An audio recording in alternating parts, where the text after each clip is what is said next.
ഒരു സംഭവമാണ് വാസ്തവത്തിൽ. ഞാൻ ഇവിടെ വന്നപ്പോൾ അദ്ദേഹം അത് ആർട്ടിക്കുലേറ്റ് ചെയ്തു. അതായത് വലിയ മെട്രോയും പാലവും റോഡും ഒന്നും ഉണ്ടാക്കുന്നതല്ല വാസ്തവത്തിൽ വികസനം. വികസനം എന്ന് പറയുന്ന അടിസ്ഥാനപരമായി മാനവശേഷിയുടെ വികസനമാണ്.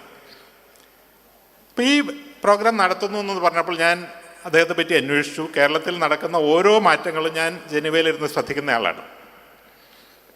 അദ്ദേഹം കഴിഞ്ഞ വളരെ ചുരുങ്ങിയ കാലം കൊണ്ട് ഈ മണ്ഡലത്തിൽ അദ്ദേഹത്തിൻ്റെ കയ്യൊപ്പ് പതിപ്പിച്ച ഒരാളാണ്. വളരെ വ്യത്യസ്തനായ ഒരാളാണ്. വളരെ പുരോഗമന ചിന്ത ഉള്ള ഒരാളാണ്. വിദ്യാർത്ഥികളിൽ നിക്ഷേപം നടത്തുന്ന ഒരാളാണ് എന്ന് എന്നോട് പല ആളുകളും പറഞ്ഞു. അതുകൊണ്ട് ഈ മീറ്റിംഗ് ഞാൻ നോക്കിയിരിക്കുകയായിരുന്നു.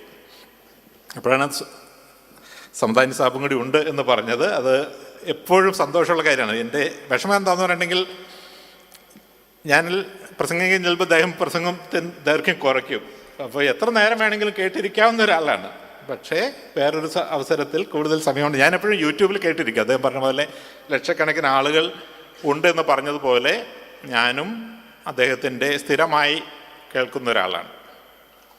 അദ്ദേഹത്തിൻ്റെ പ്രസംഗങ്ങൾ വളരെ മനോഹരമാണ്. ഇപ്പോൾ അമ്മയെപ്പറ്റി അദ്ദേഹം പറഞ്ഞത്, അത് കേട്ട് ആളുകൾ കണ്ണീരൊഴുക്കുന്നത് നമ്മൾ യൂട്യൂബിൽ എത്രയോ കണ്ടതാണ്. ഇന്നത്തെ ഞാൻ പ്രസംഗിക്കാമെന്ന് പറഞ്ഞ, അല്ലെങ്കിൽ സംസാരിക്കാമെന്ന് പറഞ്ഞത് തൊഴിൽ ജീവിതത്തിൻ്റെ ഭാവി 21ാം നൂറ്റാണ്ടിൽ എന്നുള്ളതാണ്. The future of work life എന്നാണ് ഞാൻ സംസാരിക്കാമെന്ന് സമ്മതിച്ചത്. അപ്പോൾ സാധാരണഗതിയിൽ എനിക്ക് ഏറ്റവും ഇഷ്ടം കൂടുതൽ സംസാരിക്കുക എന്നതിൽ കൂടുതൽ നിങ്ങളുമായിട്ട് സംവദിക്കുക എന്നുള്ളതാണ്. അപ്പോൾ നിങ്ങൾ ചോദ്യം ചോദിക്കുന്ന ആളുകളുണ്ടെങ്കിൽ തീർച്ചയായിട്ടും അത് വലിയൊരു സന്തോഷമാണ്. ഞാൻ അടുത്തിടയ്ക്ക് കണ്ടൊരു കാര്യം എന്താണെന്ന് പറഞ്ഞിട്ടുണ്ടെങ്കിൽ, ഈ കോവിഡിന് മുമ്പുള്ള കാലഘട്ടത്തിൽ ഇതുപോലെ ഒരു വലിയൊരു ഓഡിയൻസിൽ പോയി കഴിഞ്ഞിട്ടുണ്ടെങ്കിൽ ചോദ്യം ചോദിക്കാൻ ആളുകൾക്ക് വലിയ മടിയാണ്. നമ്മൾ 1 മണിക്കൂർ സംസാരിക്കുന്നു, എന്തെങ്കിലും ചോദ്യം ഉണ്ടെന്ന് ചോദിക്കുന്നു, ആരും തന്നെ ചോദ്യം ചോദിക്കാനായിട്ട് ഇല്ല. ഓക്കെ, ശരി ശരി.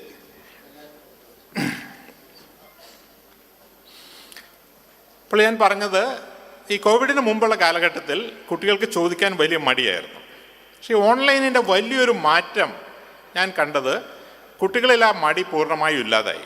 ഓൺലൈനായിട്ട് ഞാൻ ചിലപ്പോൾ കുട്ടികളുമായിട്ട് സംവാദത്തിനിരിക്കുമ്പോൾ ഞാൻ 7 മണിക്കൂർ വരെ നോൺ സ്റ്റോപ്പായിട്ട് കുട്ടികളുമായിട്ട് സംസാരിച്ചിട്ടുണ്ട്. കുട്ടികൾ ചോദ്യങ്ങൾ ചോദിച്ചുകൊണ്ടേയിരിക്കും, ഞാനതിന് ഉത്തരം പറഞ്ഞുകൊണ്ടിരിക്കും. ഞാൻ ഇന്ന് 7 മണിക്കൂർ സംസാരിക്കാൻ ഉദ്ദേശിക്കുന്നില്ല, കാരണം നിങ്ങൾക്ക് ലഞ്ച് കഴിക്കാനുള്ളതാണ്, അതിനുശേഷം വേറെ സ്പീക്കേഴ്സ് ഉള്ളതാണ്. പക്ഷെ തീർച്ചയായിട്ടും നിങ്ങൾ കുറച്ച് ചോദ്യങ്ങളെങ്കിലും ഉണ്ടാകും. ആ ചോദ്യങ്ങളനുസരിച്ച് നമ്മൾ പല ഡയറക്ഷനിൽ പോകാം എന്നാണ് ഞാൻ പ്രതീക്ഷിക്കുന്നത്. ഒരു കോവിഡിൻ്റെ കാലഘട്ടത്തിലാണ് നമ്മൾ ഇപ്പോൾ കടന്നുപോയിക്കൊണ്ടിരിക്കുന്നത്. കോവിഡ് നിങ്ങൾക്കറിയാം, 2019 ഡിസംബറിൽ ലോകത്ത് പ്രത്യക്ഷപ്പെട്ടതാണ്. ഇനിയും അപ്രത്യക്ഷമായിട്ടില്ല. 2 വർഷമാകുന്നു.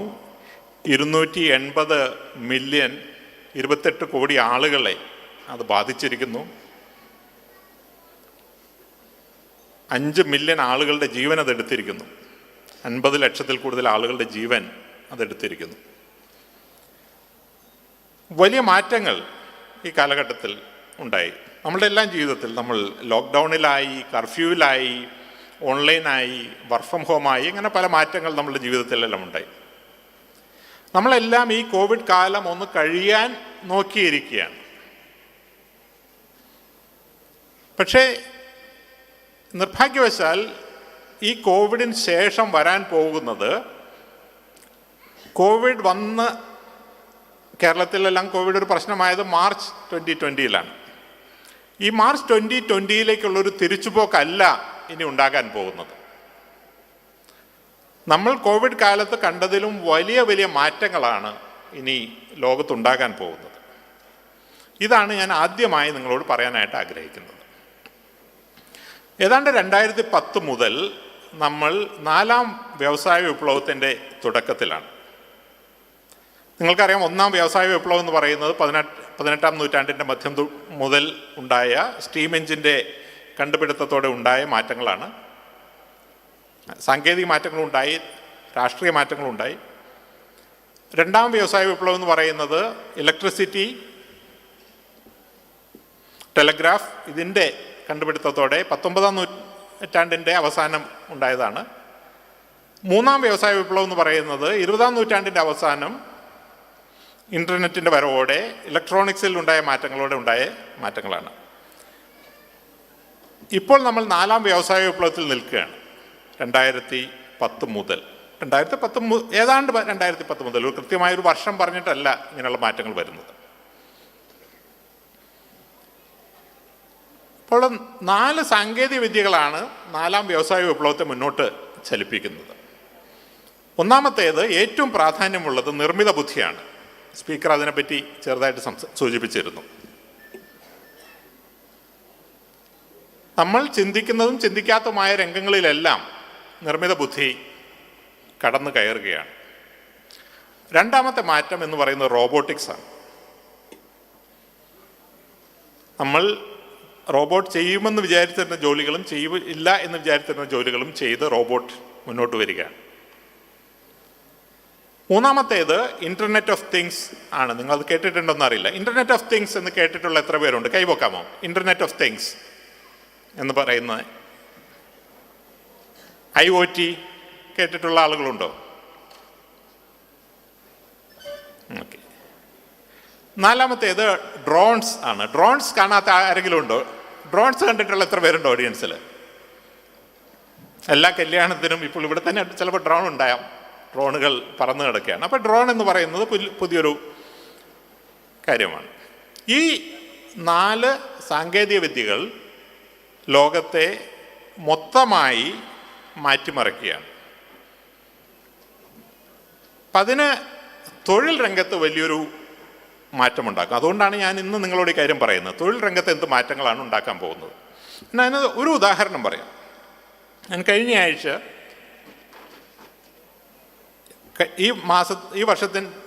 ഈ മാസത്തിൻ്റെ ആദ്യം ഞാൻ ദുബായിലുണ്ടായിരുന്നു. അപ്പോൾ നിങ്ങൾ വിമാനയാത്ര ചെയ്തിട്ടുള്ള ആളുകൾക്ക് അറിയാവുന്ന ഒരു കാര്യമുണ്ട്. അപ്പോൾ നമ്മൾ കോഴിക്കോട് വിമാനത്താവളത്തിൽ നമ്മൾ പോവുകയാണെങ്കിൽ വിമാനത്താവളത്തിൻ്റെ പുറത്ത് 2 പോലീസുകാർ നമ്മളെ തടഞ്ഞു നിർത്തും. ഇത് നമ്മളുടെ എന്തെങ്കിലും ടിക്കറ്റും നമ്മളുടെ ഐഡൻറ്റിറ്റി കാർഡും ചോദിക്കും. അതിനുശേഷം നമ്മൾ വിമാനത്താവളത്തിൻ്റെ അകത്തേക്ക് കടക്കുന്നു.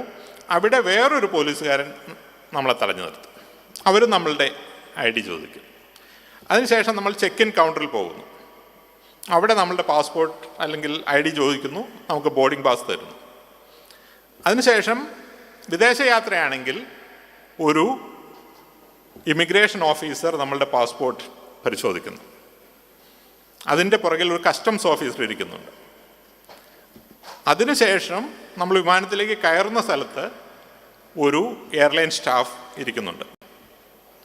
ഇങ്ങനെ 6 സെറ്റ് ഓഫ് ആളുകളെ കടന്നിട്ടാണ് നമ്മൾ ഒരു വിദേശ യാത്ര പോകുന്നത്. ആഭ്യന്തര യാത്രയാണെങ്കിൽ 4 ആളുകളെ കടന്നിട്ടാണ് നമ്മൾ പോകുന്നത്. ഇത് സാധാരണ എല്ലാവരും ചെയ്യുന്നതാണ്. ഓരോ വിമാനത്താവളത്തിലും ആയിരക്കണക്കിന് ആളുകളെ ഈ തൊഴിലിനായിട്ട് വച്ചിട്ടുണ്ട്. ഇപ്പോൾ ഈ മാസം ആദ്യം ഞാൻ ദുബായിൽ നിന്ന് ജനീവയിലേക്ക് പോവുകയായിരുന്നു. അപ്പോൾ ഞാൻ ഡൽഹിയിൽ നിന്നാണ് ദുബായിലേക്ക് പോകുന്നത്.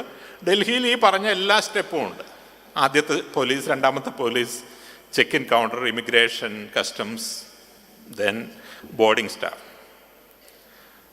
ദുബായിൽ ആദ്യത്തെ പോലീസ് ഇല്ല, നമുക്ക് കടന്നു പോകാം. രണ്ടാമത്തെ പോലീസ് ഇല്ല, നമുക്ക് കടന്നു പോകാം. മൂന്നാമത്തെ സ്റ്റെപ്പിൽ നമുക്ക് ഇമിഗ്രേഷൻ കൗണ്ടറാണ്, ചെക്ക് ഇൻ കൗണ്ടറാണ്. ചെക്ക് ഇൻ കൗണ്ടർ ഇല്ല, അത് ഓൺലൈനായിട്ട് നമ്മളുടെ ടിക്കറ്റ് കാണിച്ചാൽ നമുക്ക് നമ്മുടെ ബോർഡിംഗ് പാസ് കിട്ടും. ടിക്കറ്റ് ഒരു QR കോഡ് കാണിച്ചാൽ നമുക്ക് കിട്ടും. അടുത്ത സ്റ്റെപ്പ് എന്ന് പറയുന്നത് ഇമിഗ്രേഷൻ കൗണ്ടറാണ്. അവിടെ ഇമിഗ്രേഷൻ കൗണ്ടർ ഇല്ല. നമ്മൾ ദുബായിലേക്ക് കടക്കുമ്പോൾ തന്നെ നമ്മളുടെ കണ്ണുകൾ അവർ സ്കാൻ ചെയ്ത് വെച്ചിട്ടുണ്ട്. അപ്പോൾ പുറത്തേക്ക് വരുമ്പോൾ നമ്മളുടെ കണ്ണുകൾ ഒരു പർട്ടിക്കുലർ സ്ഥലത്ത് നോക്കാൻ പറയും. അത് നോക്കിയാൽ ഗേറ്റ് തുറന്നു, നമ്മളുടെ ഇമിഗ്രേഷൻ കഴിഞ്ഞു. അതിനുശേഷമാണ് ആദ്യമായിട്ട് നമുക്ക് ഒരു കൺട്രോൾ വരുന്നത്. നമ്മളുടെ കയ്യിലുള്ള ബാഗുകൾ ചെക്ക് ചെയ്യുന്നു. അതിൻ്റെ അപ്പുറത്ത് കസ്റ്റംസ് ഇല്ല. അതിനുശേഷം ബോർഡിംഗ് ചെയ്യാനായിട്ട് സ്റ്റാഫില്ല. അവിടെയും നമ്മളുടെ ബോർഡിംഗ് പാസ് കാണിച്ചു കൊടുത്താൽ മതി. അപ്പോൾ ഈ 6 ലെവലിൽ 5 ലെവലും അവർ സാങ്കേതിക വിദ്യ കാരണം ഒഴിവാക്കി കഴിഞ്ഞു. അപ്പോൾ എത്രമാത്രം ആയിരക്കണക്കിന് ആളുകളുടെ തൊഴിലാണ് ഈ സ്റ്റെപ്പിലില്ലാതായത്. അതുകൊണ്ട് ദുബായ് വിമാനത്താവളം നമ്മളെക്കായും സുരക്ഷിതത്വം കുറവുള്ളതല്ല. അവിടുത്തെ ഇമിഗ്രേഷൻ നമ്മളെക്കായും എഫിഷ്യൻസി കുറവുള്ളതല്ല, എഫിഷ്യൻസി കൂടുതലാണ്. വാസ്തവത്തിൽ 1 മിനിറ്റ് പോലും എടുക്കുന്നില്ല. ഏതാണ്ട് 20 സെക്കൻഡ് കൊണ്ട് നമ്മൾ ഈ ലൈനിൻ്റെ അപ്പുറത്ത്. അപ്പം ആ തൊഴിലുകൾ, ഒരു വിമാനത്താവളത്തിലുള്ള 100 കണക്കിന് തൊഴിലുകൾ ഒറ്റ വിമാനത്താവളത്തിൽ ഇല്ലാതായി. അപ്പോൾ ലോകത്തെ 50,000 വിമാനത്താവളം എടുത്തു കഴിഞ്ഞിട്ടുണ്ടെങ്കിൽ എത്രമാത്രം തൊഴിലുകൾ ഇല്ലാതായി എന്ന് നമുക്ക് ചിന്തിക്കാവുന്നതേ ഉള്ളൂ. വേറൊരു ഉദാഹരണം പറയാം. വാഹനങ്ങൾ സ്വയം ഓടുന്ന ഒരു കാലഘട്ടത്തിലൂടെയാണ് നമ്മൾ കടന്നു പോകുന്നത്. ഇപ്പോൾ തന്നെ അത്തരത്തിലുള്ള വാഹനങ്ങളുണ്ട്. സാൻ ഫ്രാൻസിസ്കോയിലും സിംഗപ്പൂരിലും ലണ്ടനിലും എല്ലാം അത് പരീക്ഷണമായിട്ട് ഓടിക്കൊണ്ടിരിക്കുകയാണ്. മിക്കവാറും സ്വയം ഓടുന്ന വാഹനങ്ങൾ ഇപ്പോൾ കൊമേഴ്ഷ്യലായിട്ട് വാങ്ങാൻ കിട്ടും. ടെസ്ലയുടെ വാഹനങ്ങൾ, വോൾവോയുടെ വാഹനങ്ങൾ അവിടെ പൂർണ്ണമായിട്ടും കമ്പ്യൂട്ടറെല്ലാം നിയന്ത്രിക്കുന്നെങ്കിലും മിക്കവാറും സമയത്ത് കമ്പ്യൂട്ടർ നിയന്ത്രിക്കുന്ന വാഹനങ്ങളുണ്ട്. അപ്പോൾ ഇല്ലാതാക്കാൻ പോകുന്നത് ലക്ഷക്കണക്കിന് ഡ്രൈവർമാരുടെ ജോലികളാണ്. ഞാനിത് പല ഓഡിയൻസിലും പറയുമ്പോൾ ആളുകൾക്ക് അതൊരു അത്രമാത്രം ഒരു പേടി ഉണ്ടാകാറില്ല. എന്ന് പറഞ്ഞാൽ ഈ തലമുറയിൽ ഒരു ഡ്രൈവറായി ജോലി ചെയ്യണമെന്ന് ആഗ്രഹിക്കുന്ന ആളുകൾ ഉണ്ടാവാൻ വഴിയില്ല. ഞങ്ങളുടെ തലമുറയിലൊക്കെ അത് വലിയൊരു ആഗ്രഹമായിരുന്നു, ഡ്രൈവർ ആവുക എന്നുള്ളത്. പക്ഷെ ഇപ്പോഴത്തെ തലമുറയിൽ എല്ലാവർക്കും ഒരു കാർ വാങ്ങണമെന്നുള്ളതല്ലാതെ ഡ്രൈവറായി ജോലി ചെയ്യണമെന്നൊരു ആഗ്രഹമില്ല. പക്ഷെ നമ്മൾ ഡ്രൈവറുടെ ജോലി ഇല്ലാതാകുമെന്ന് പറയുമ്പോൾ അതിൻ്റെ അർത്ഥം ഒരു ഓട്ടോറിക്ഷ ഡ്രൈവറുടെ ജോലി അല്ലെങ്കിൽ ടാക്സി ഡ്രൈവറുടെ ജോലി ഇല്ലാതാകുമെന്നല്ല. ഡ്രൈവിംഗ് ഉൾപ്പെടുന്ന എന്തും, അപ്പോൾ ഓട്ടോറിക്ഷ ആകാം, കാറാകാം, ട്രെയിനാകാം, കപ്പലാകാം, വിമാനമാകാം, ഇതിൻ്റെ എല്ലാം ഡ്രൈവിംഗ് എന്ന് പറയുന്ന ജോലി ഇനി അധിക നാൾ ഉണ്ടാകില്ല. അത് ഒഴിവാക്കുന്ന ലക്ഷക്കണക്കിന് ജോലികൾ. നമ്മൾ സാധാരണഗതിയിൽ ഏറ്റവും കോംപ്ലിക്കേറ്റഡ് ആണെന്ന് വിചാരിക്കുന്ന ഒരു ജോലിയാണ് മെഡിസിനൽ റേഡിയോളജി എന്ന് പറയുന്നത്. ഇന്ന് കേരളത്തിലെ മെഡിക്കൽ കോളേജുകളിൽ, സ്വകാര്യ മെഡിക്കൽ കോളേജുകളിൽ ഏറ്റവും കൂടുതൽ ക്യാപിറ്റേഷൻ ഫീ വാങ്ങുന്നത് റേഡിയോളജി MD കിട്ടാനാണ്. പക്ഷേ നിർമ്മിത ബുദ്ധിയുടെ രംഗത്തെ വിദഗ്ധർ പറയുന്നത് റേഡിയോളജിയിൽ ഇന്ന് ഡോക്ടർമാരെ പരിശീലിപ്പിക്കുന്നത് it's a waste of time and money എന്നുള്ളതാണ്. കാരണം മനുഷ്യർ ചെയ്യുന്നതിലും ഏറ്റവും നന്നായി രോഗനിർണയം നടത്താൻ നിർമ്മിത ബുദ്ധിക്ക് സാധിക്കും. അപ്പോൾ പിന്നെ റേഡിയോളജി പഠിപ്പിച്ച് ആളുകളെ മാർക്കറ്റിൽ എത്തിക്കേണ്ട കാര്യമില്ല. അപ്പോൾ റേഡിയോളജിസ്റ്റ് എന്ന് പറയുന്ന ജോലി ഇല്ലാതാകും. റോബോട്ടുകൾ സർജറി നടത്തി തുടങ്ങിയ കാലമാണ് ഓൾറെഡി.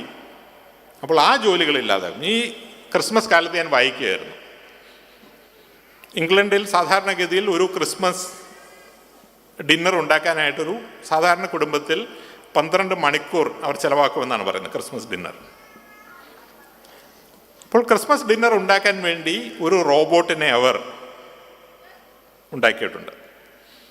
അപ്പോൾ ഈ റോബോട്ടിന് 5000 വിഭവങ്ങൾ, ലോകത്തിലെ ഏറ്റവും നല്ല പാചകക്കാരൻ ഉണ്ടാക്കുന്ന രീതിയിൽ 5000 വിഭവങ്ങൾ ഉണ്ടാക്കാൻ പറ്റുമെന്നാണ് പറയുന്നത്. അപ്പോൾ നമ്മൾ ഏതൊക്കെ വിഭവങ്ങൾ ഉണ്ടാക്കണം എന്നുള്ളത് നമ്മൾ കമ്പ്യൂട്ടറിൽ ടൈപ്പ് ചെയ്യുക, അതിനാവശ്യമുള്ള വസ്തുക്കൾ, ചേരുവകൾ ഒരു ട്രേയിൽ വെച്ചു കൊടുത്തു കഴിഞ്ഞിട്ടുണ്ടെങ്കിൽ ലോകത്തിലെ ഏറ്റവും നല്ല പാചകക്കാരിൽ നിന്ന് പഠിച്ച ആ വിഭവങ്ങൾ ഒരേ തരത്തിൽ വീണ്ടും വീണ്ടും ഈ റോബോട്ട് ഉണ്ടാക്കുമെന്നാണ് പറയുന്നത്.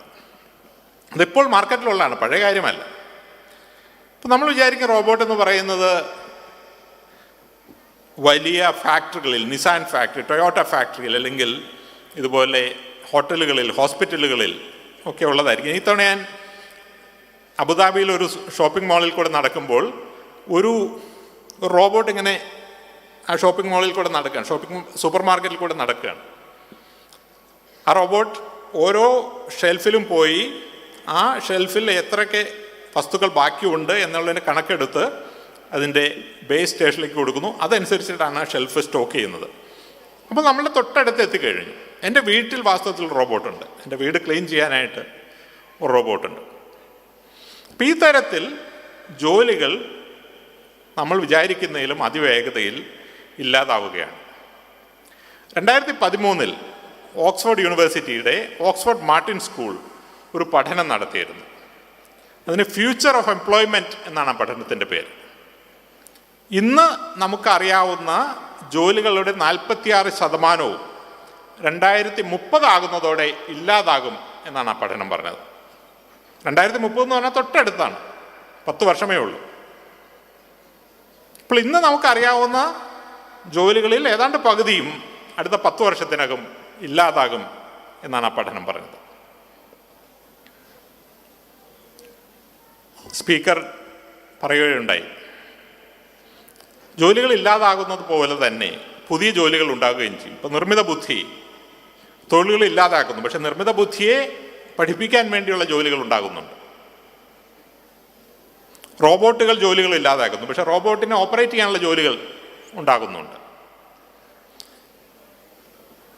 ഇന്റർനാഷണൽ ലേബർ ഓർഗനൈസേഷൻ, അന്താരാഷ്ട്ര തൊഴിൽ സംഘടന ഈ വിഷയത്തെ പറ്റി ഒരു പഠനം പുറത്തിറക്കിയിട്ടുണ്ട് 2019. എങ്ങനെയാണ് നിർമ്മിത ബുദ്ധിയും റോബോട്ട്സും തൊഴിലുകൾ ഇല്ലാതാക്കുന്നത്, എങ്ങനെയാണ് പുതിയ തൊഴിലുകൾ ഉണ്ടാക്കുന്നത്, ഇതാണ് ഈ പഠനത്തിൽ പറയുന്നത്.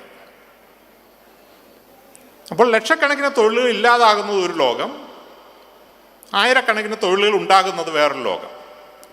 ഇപ്പോൾ ലോകം മൊത്തം എടുത്തു കഴിഞ്ഞിട്ടുണ്ടെങ്കിൽ വലിയൊരു തൊഴിൽ പ്രതിസന്ധി ഉണ്ടാകാൻ പോവുകയാണെന്നുള്ളതല്ല, ഇപ്പോൾ തന്നെ ഉണ്ടായിക്കൊണ്ടിരിക്കുകയാണ്. നിങ്ങൾ ഫോളോ ചെയ്യുന്നുണ്ടെങ്കിൽ ഗ്രേറ്റ് റെസിഗ്നേഷൻ എന്ന് പറയുന്നൊരു മൂവ്മെൻറ്റ് തന്നെ വിദേശങ്ങളിൽ വരുന്നു. തൊഴിലില്ലായ്മ എന്ന് പറയുന്നത് ഇനിയൊരു നിത്യസംഭവമാകാൻ പോകുന്നു. സ്വിറ്റ്സർലാൻഡിൽ 2 വർഷം മുമ്പ് അവർ ഒരു റഫറൻഡം നടത്തി, ഒരു ഹിതപരിശോധന നടത്തി. ആ ഹിതപരിശോധനയുടെ അടിസ്ഥാനം ഇതായിരുന്നു: നിങ്ങൾക്ക് നിങ്ങളുടെ ജീവിതകാലത്ത് തൊഴിൽ ലഭിക്കാൻ പോകുന്നില്ല, പക്ഷേ തൊഴിലില്ലായ്മ വേതനം സ്ഥിരമായി നിങ്ങൾക്ക് തരും. അത് വലിയൊരു തുകയാണ്, ചെറിയ തുകയല്ല. അങ്ങനെ ഒരു തരം ലോകം നിങ്ങൾ അംഗീകരിക്കുമ്പോൾ, ഇതായിരുന്നു ചോദ്യം. 2700 ഫ്രാങ്ക് തൊഴിലില്ലായ്മ വേതനമായി കൊടുക്കുമെന്നുള്ളതായിരുന്നു. അന്ന് ആളുകൾ അതിന് സമ്മതിച്ചില്ല. പക്ഷേ ഇതാണ് ഇനിയുള്ള ലോകത്തെ ഒരു യാഥാർത്ഥ്യമായിട്ട് വരാൻ പോകുന്നത്. ലോകത്തുള്ള എല്ലാ ആളുകൾക്കും തൊഴിൽ ചെയ്യേണ്ട ആവശ്യമില്ല, കാരണം റോബോട്ടുകളും നിർമ്മിത ബുദ്ധിയും ആ തൊഴിൽ ചെയ്യുന്നു. എല്ലാ ആളുകൾക്കും തൊഴിൽ കൊടുക്കാനുള്ള സാഹചര്യം സർക്കാരിനില്ല. അപ്പോൾ ആളുകളെ എങ്ങനെയാണ് അവർക്ക് ജീവിക്കാൻ സാധിക്കുന്നത്? അതിനു വേണ്ടിയിട്ടാണ് ഈ യൂണിവേഴ്സൽ ബേസിക് ഇൻകം എന്ന് പറയുന്ന ഒരു സംവിധാനം ഉണ്ടാകുന്നത്. അപ്പോൾ ഈ ഒരു ലോകത്തിലേക്കാണ് നിങ്ങൾ കടന്നു വരാൻ പോകുന്നത്. അപ്പോൾ എങ്ങനെയാണ് ഈ ഒരു സാഹചര്യത്തിൽ നിങ്ങൾ നിങ്ങളുടെ തൊഴിൽ ജീവിതത്തെ കരുപിടിപ്പിക്കുന്നത്? ഇതാണ് ഫ്യൂച്ചർ ഓഫ് എംപ്ലോയ്മെൻറ്റ് എന്ന് പറയുന്നത്. ബഹുമാനപ്പെട്ട സ്പീക്കർ ഈ വിഷയത്തെ പറ്റി ഒന്ന് ടച്ച് ചെയ്തിരുന്നു. നിങ്ങളത് വേണ്ടത്ര ശ്രദ്ധിച്ചോ എന്നറിയില്ല. ഇത്തരം മാറ്റങ്ങൾ വരുമ്പോൾ ഇതിൽ മുൻനിരയിൽ ആര് നിൽക്കുന്നുവോ അവർക്ക് വലിയ അവസരങ്ങളാണ് ഉണ്ടാകാൻ പോകുന്നത്. റോബോട്ടിക്സ് ആണെങ്കിലും, നിർമ്മിത ബുദ്ധി ആണെങ്കിലും, ഡ്രോൺസ് ആണെങ്കിലും, ബയോടെക്നോളജി ആണെങ്കിലും, ഇൻ്റർനെറ്റ് ഓഫ് തിങ്സ് ആണെങ്കിലും, അത് ലക്ഷക്കണക്കിന് തൊഴിലുകൾ ഒഴിവാക്കുമ്പോഴും ആയിരക്കണക്കിന് പുതിയ തൊഴിലുകൾ ഉണ്ടാക്കുന്നുണ്ട്. അപ്പോൾ ഈ തൊഴിലിൻ്റെ രംഗത്ത് നമ്മൾ മുൻനിരയിൽ നിൽക്കുകയാണെങ്കിൽ അത് നമുക്ക് അവസരം ഉണ്ടാകും. ലോകത്ത് മൊത്തമായിട്ട് അവസരങ്ങൾ കുറയുന്ന സാഹചര്യത്തിൽ പോലും നമുക്ക് ധാരാളം അവസരങ്ങൾ ഉണ്ടാകുന്ന ഒരു സാഹചര്യം ഉണ്ടാകും. അതുകൊണ്ടാണ് ഉന്നത വിദ്യാഭ്യാസ രംഗത്ത് വിപ്ലവകരങ്ങളായ മാറ്റങ്ങൾ ഉണ്ടാക്കേണ്ടതിൻ്റെ ആവശ്യം. നമ്മൾ കഴിഞ്ഞ ഒരു 50 വർഷമായി വിദ്യാഭ്യാസ രംഗത്ത് കാര്യമായിട്ട് വലിയ മാറ്റങ്ങൾ വരുത്തിയിട്ടില്ല.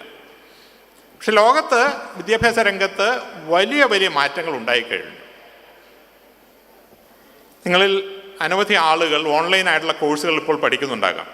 നിങ്ങൾ എത്ര പേര് കോഴ്സേറ എന്ന് പറയുന്ന വെബ്സൈറ്റിൽ ഏതെങ്കിലും ഒരു കോഴ്സ് എടുക്കുന്നുണ്ടെന്ന് പറയാമോ? കോഴ്സേറ എന്ന് പറയുന്ന വെബ്സൈറ്റിൽ അതൊരു ചെറിയൊരു ശതമാനം ആളുകൾ കോഴ്സ് എടുക്കുന്നുണ്ട്.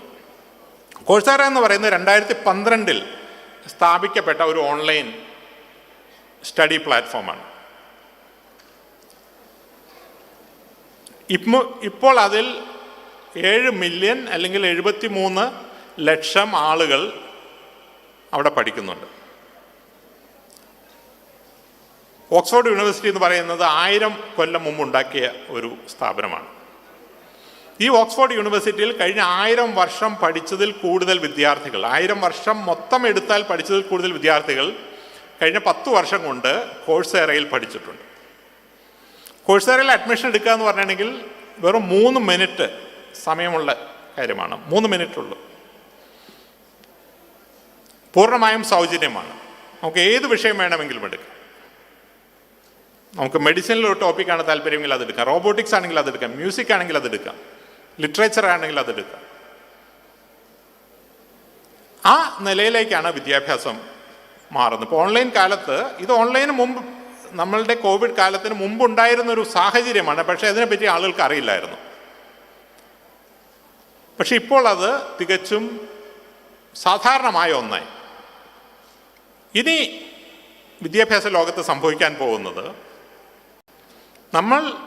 നിങ്ങൾ പഠിച്ചുകൊണ്ടിരുന്ന സാധാരണഗതിയിലുള്ള ക്ലാസ്സുകൾ, നിങ്ങൾ ക്ലാസ് റൂമിൽ പോകുന്നു, കേരള യൂണിവേഴ്സിറ്റി അല്ലെങ്കിൽ കാലിക്കറ്റ് യൂണിവേഴ്സിറ്റി അല്ലെങ്കിൽ ഗാന്ധിജി യൂണിവേഴ്സിറ്റി, അവർ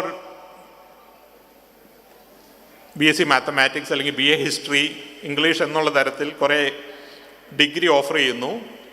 അതിൽ ഏതെങ്കിലും ഡിഗ്രി നിങ്ങൾ ചൂസ് ചെയ്യുന്നു, അതുമാത്രം പഠിച്ച് നിങ്ങൾ പാസ്സാകുന്നു. ഇതാണ് സാധാരണഗതിയിൽ നമ്മൾ ചെയ്തുകൊണ്ടിരുന്നത്. ഇത് മാറുകയാണ്.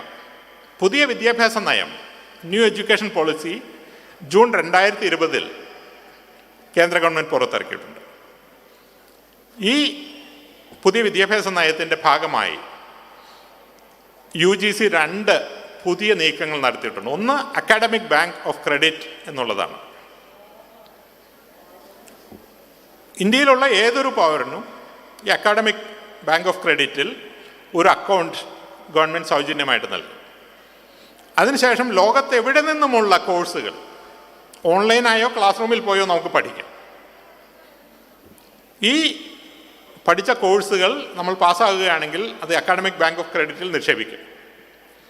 അതിനുശേഷം നമുക്ക് ആവശ്യത്തിന് ക്രെഡിറ്റ് ഉള്ളപ്പോൾ 1 വർഷം കഴിയുമ്പോൾ ഒരു സർട്ടിഫിക്കറ്റായി, 2 വർഷം കഴിയുമ്പോൾ ഡിപ്ലോമയായി, 3 വർഷം കഴിയുമ്പോൾ ഡിഗ്രിയായി, 4 വർഷം കഴിയുമ്പോൾ ഡിഗ്രി ഓണേഴ്സുമായി നമുക്ക് പുറത്തിറങ്ങാം. അപ്പോൾ ഓൺലൈനായി കാര്യങ്ങൾ പഠിക്കാം, പലതവണ ഏത് ലെവലിൽ വേണമെങ്കിലും കോഴ്സിലേക്ക് എൻ്റർ ചെയ്യാം, ഏത് സമയത്ത് വേണമെങ്കിലും പുറത്തു പോകാം എന്നുള്ള തരത്തിൽ ഫ്ലെക്സിബിൾ ആയുള്ള ഒരു ലോകമാണ് ഇനി ഉണ്ടാകാൻ പോകുന്നത്. ഇങ്ങനെയൊരു ലോകത്ത് എങ്ങനെയാണ് ഗ്രാജുവേറ്റ് ആയിട്ടുള്ള ആളുകൾക്ക് അവരുടെ കരിയർ മുന്നോട്ട് കൊണ്ടുപോകാൻ പോകുന്നത് എന്നുള്ളതിനെപ്പറ്റി കുറച്ച് കാര്യങ്ങൾ ഞാൻ പറയാം. അതിനുശേഷം നിങ്ങളുടെ ചോദ്യങ്ങൾ ഉണ്ടെങ്കിൽ അതനുസരിച്ച് നമുക്ക് മുന്നോട്ട് പോകാം.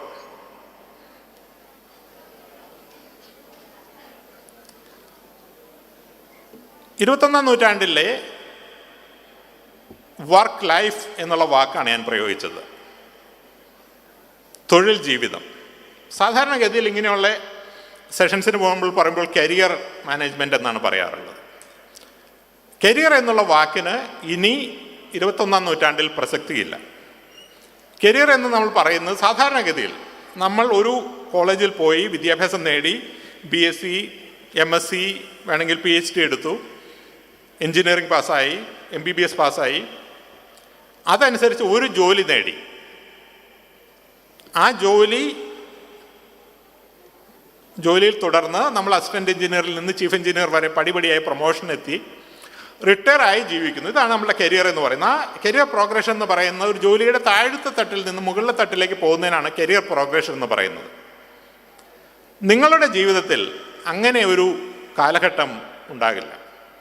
സാധാരണഗതിയിൽ നിങ്ങൾ തിരഞ്ഞെടുത്തിരിക്കുന്ന ഏതൊരു ലൈൻ ആണെങ്കിൽ പോലും, മാത്തമാറ്റിക്സ് ആണെങ്കിലും ഹിസ്റ്ററി ആണെങ്കിലും ലിറ്ററേച്ചർ ആണെങ്കിലും, ഇതെല്ലാം തന്നെ ഏതാണ്ട് ഒരു 10 വർഷത്തിനകം നമ്മൾ പഠിക്കുന്ന ഒരു ലൈൻ കൂടുതൽ മാറ്റങ്ങൾ വരുന്നു. അപ്പോൾ വീണ്ടും പഠിക്കേണ്ടതായിട്ട് വരുന്നു. തൊഴിലുകളിൽ മാറ്റം വരുന്നു. ഞാൻ പറഞ്ഞല്ലോ, ഇപ്പോൾ ന്യൂറോ സർജൻ്റെ കാര്യം പറഞ്ഞു, പൈലറ്റിൻ്റെ കാര്യം പറഞ്ഞു, ഷിപ്പിലെ ക്യാപ്റ്റൻ്റെ കാര്യം പറഞ്ഞു, ഡ്രൈവറുടെ കാര്യം പറഞ്ഞു, റേഡിയോളജിസ്റ്റിൻ്റെ കാര്യം പറഞ്ഞു. അപ്പോൾ തൊഴിലുകൾ ഇല്ലാതാകുന്നു. അപ്പോൾ ആ തൊഴിലിൽ നിലനിൽക്കുന്ന ആളുകൾക്ക് വേറൊരു തൊഴിലിലേക്ക് മാറേണ്ടി വരും.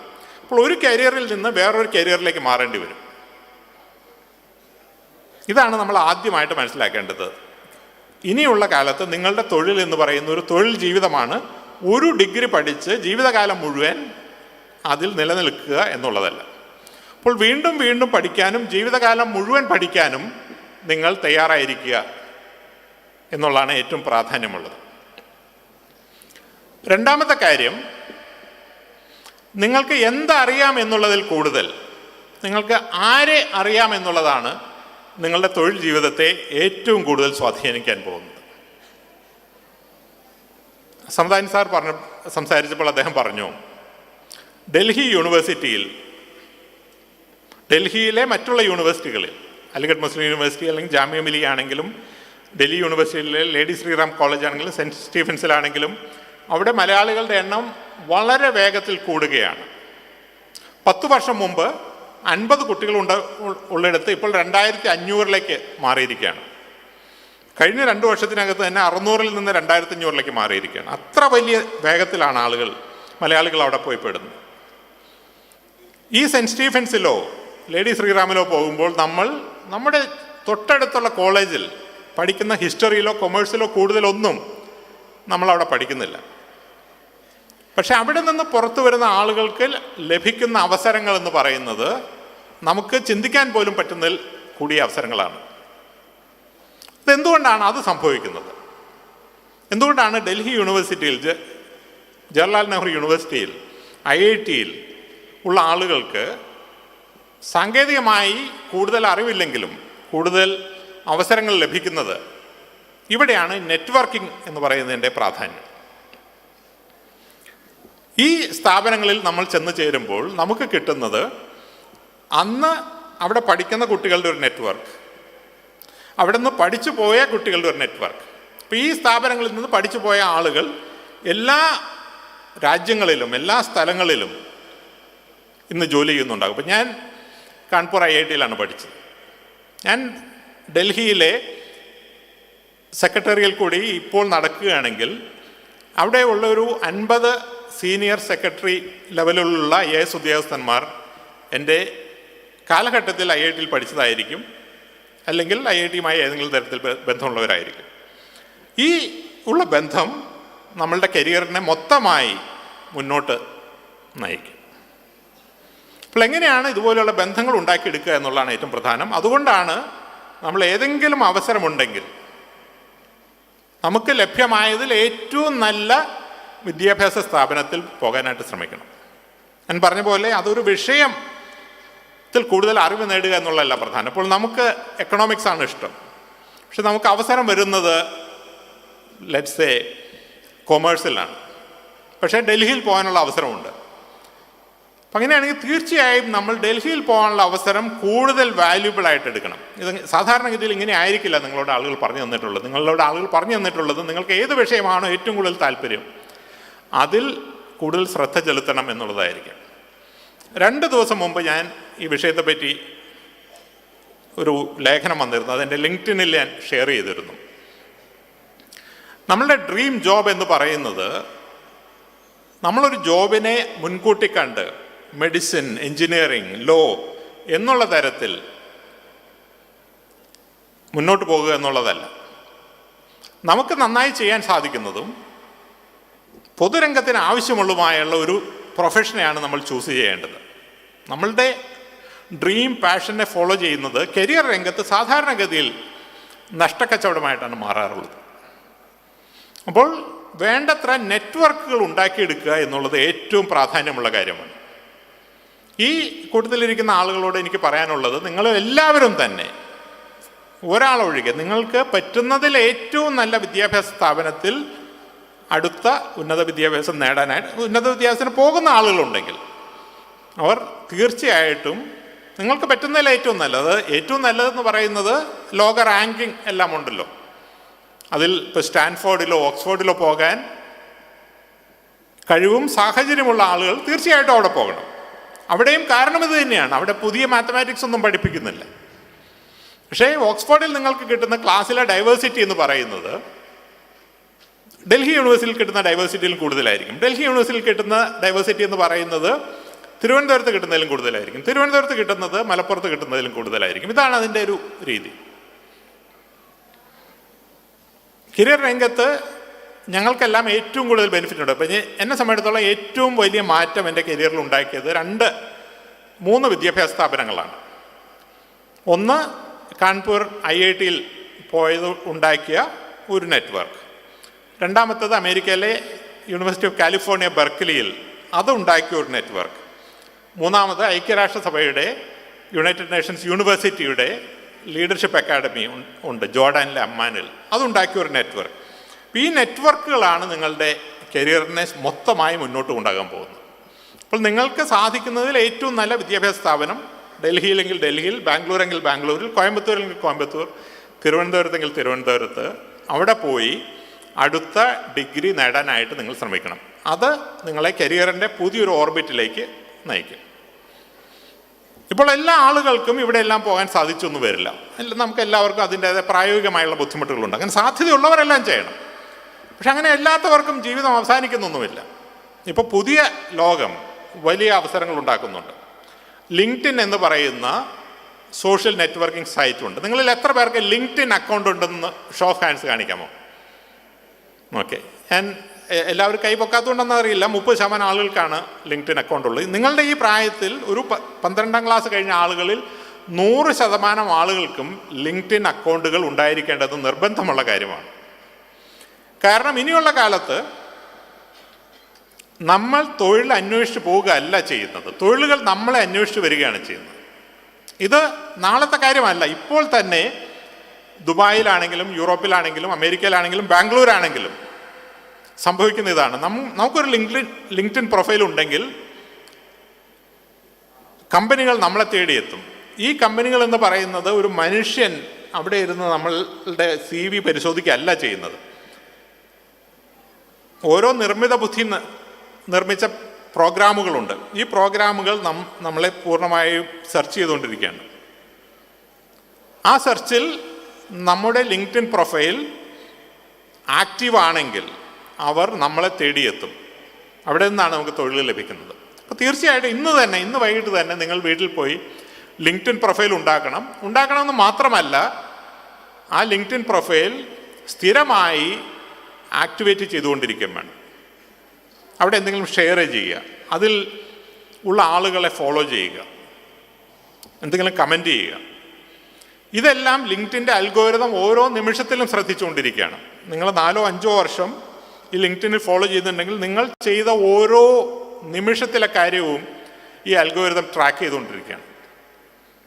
അതാണ് നിങ്ങൾക്ക് ഇനി തൊഴിൽ കൊണ്ടുവരാൻ പോകുന്നത്. അപ്പോൾ ഒന്നല്ലെങ്കിൽ കോളേജുകളിൽ പോയി നെറ്റ്വർക്കുകൾ ഉണ്ടാക്കുക, രണ്ടാമത്തെ ഓൺലൈനായി നെറ്റ്വർക്കുകൾ ഉണ്ടാക്കുക. ഓൺലൈനായി നെറ്റ്വർക്കുകൾ ഉണ്ടാക്കുന്നതിനെ പറ്റി പറയുമ്പോൾ ഒരു കാര്യം കൂടി പറയണം. നിങ്ങൾക്കെല്ലാം തന്നെ സോഷ്യൽ മീഡിയയിൽ അക്കൗണ്ടുകൾ ഉണ്ടാകും.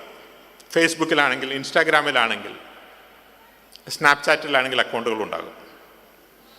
സാധാരണഗതിയിൽ ഇത് നിങ്ങളുടെ പ്രൊഫഷനുമായി ബന്ധപ്പെട്ടതല്ല. നമ്മുടെ പ്രൊഫഷനിലെ ആയിട്ട് ലിങ്ക്ഡിൻ ഉപയോഗിക്കുന്നു, പേഴ്സണലായിട്ട് ഫേസ്ബുക്ക് ഉപയോഗിക്കുന്നു, ഇൻസ്റ്റാഗ്രാം ഉപയോഗിക്കുന്നു. ഇങ്ങനെയാണ് നിങ്ങൾ ചിന്തിക്കുന്നത്. പക്ഷേ ഇക്കാലത്ത് എംപ്ലോയേഴ്സ് ചിന്തിക്കുന്നത് ഇങ്ങനെയല്ല. എംപ്ലോയേഴ്സ് നിങ്ങളെ പൂർണ്ണമായി ഒരു വ്യക്തിയായിട്ടാണ് കാണുന്നത്. ലോകത്തെ അനവധി എംപ്ലോയേഴ്സ് നിങ്ങളെ ജോലിക്ക് വയ്ക്കുന്നതിന് മുമ്പ് നിങ്ങളുടെ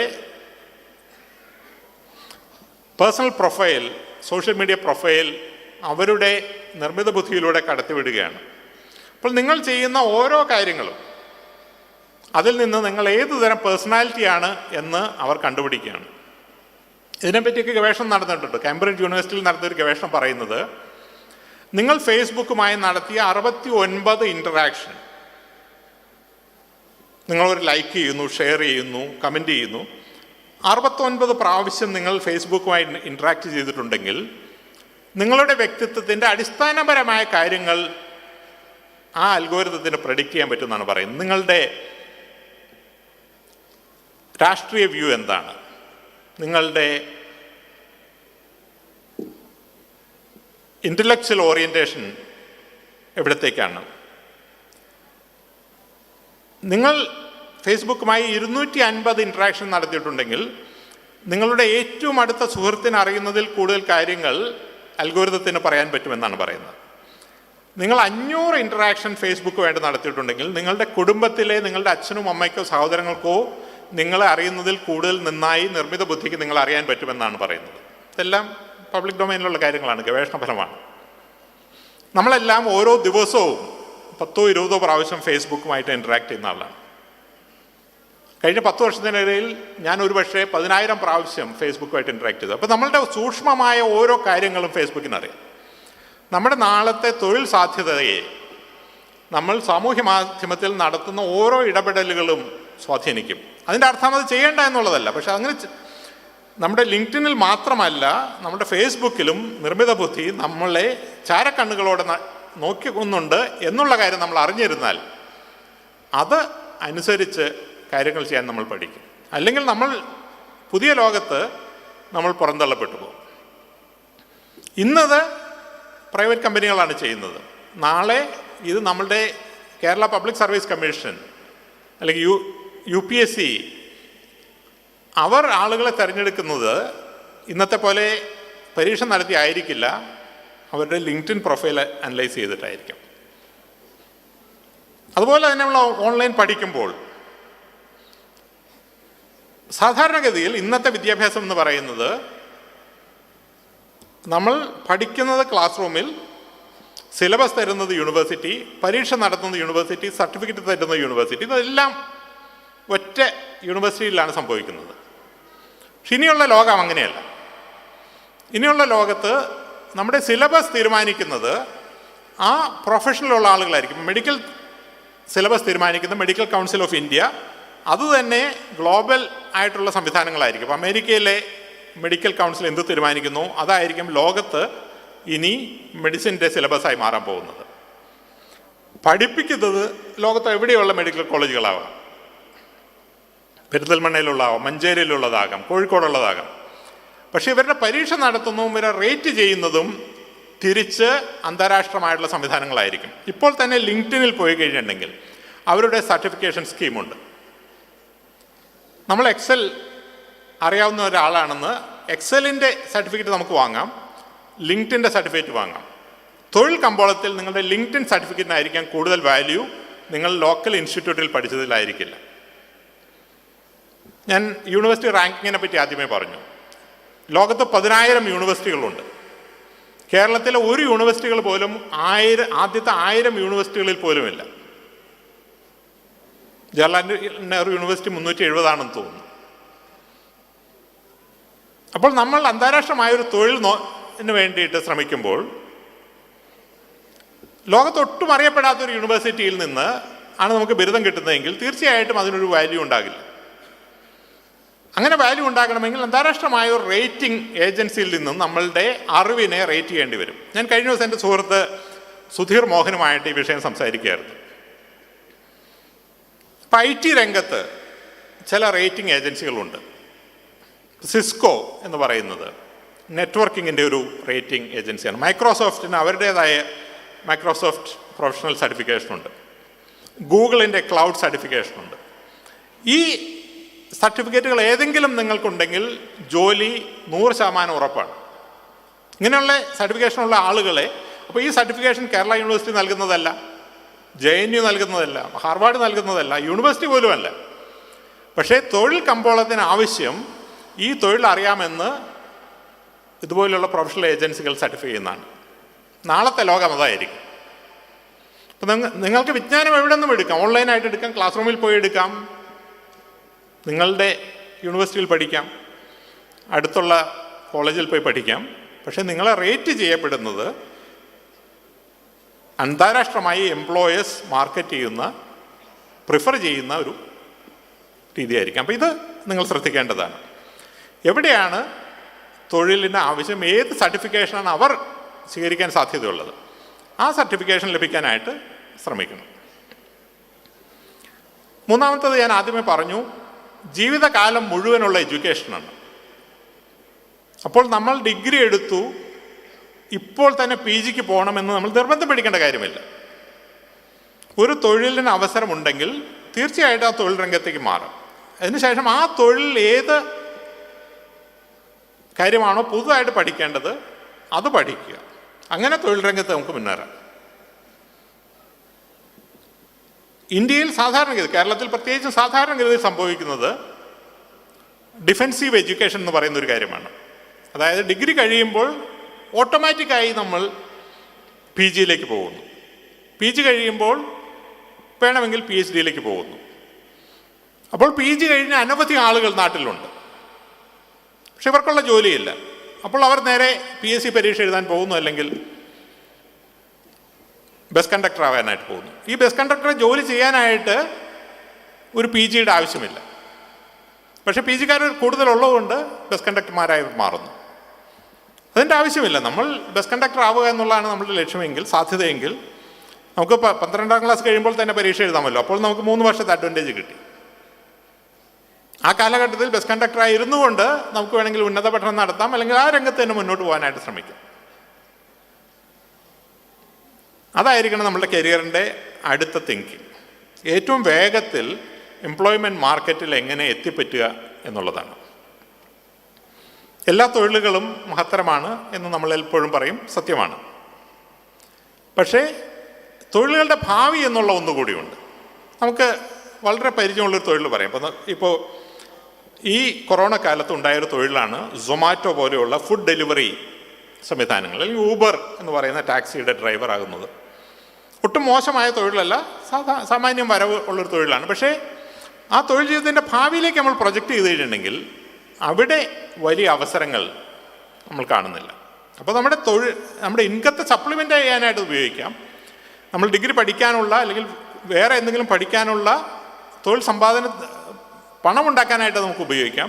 പക്ഷെ നമ്മുടെ കരിയറിൻ്റെ ട്രജക്ടറി ഊബർ ഡ്രൈവറായി റിട്ടയർ ചെയ്യാം, അല്ലെങ്കിൽ സൊമാറ്റോ ഡെലിവറി പേഴ്സണായി റിട്ടയർ ചെയ്യാമെന്ന് നമുക്ക് ചിന്തിക്കാൻ സാധിക്കില്ല. കാരണം ആ തൊഴിലിൽ ഒരു പ്രോഗ്രഷനുള്ള തൊഴിലല്ല.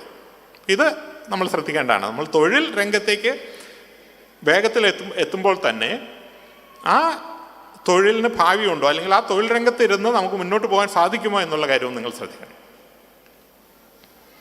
നിർമ്മിത ബുദ്ധി എല്ലാ രംഗത്തും കടന്നു കയറുകയാണെന്ന് ഞാൻ പറഞ്ഞു.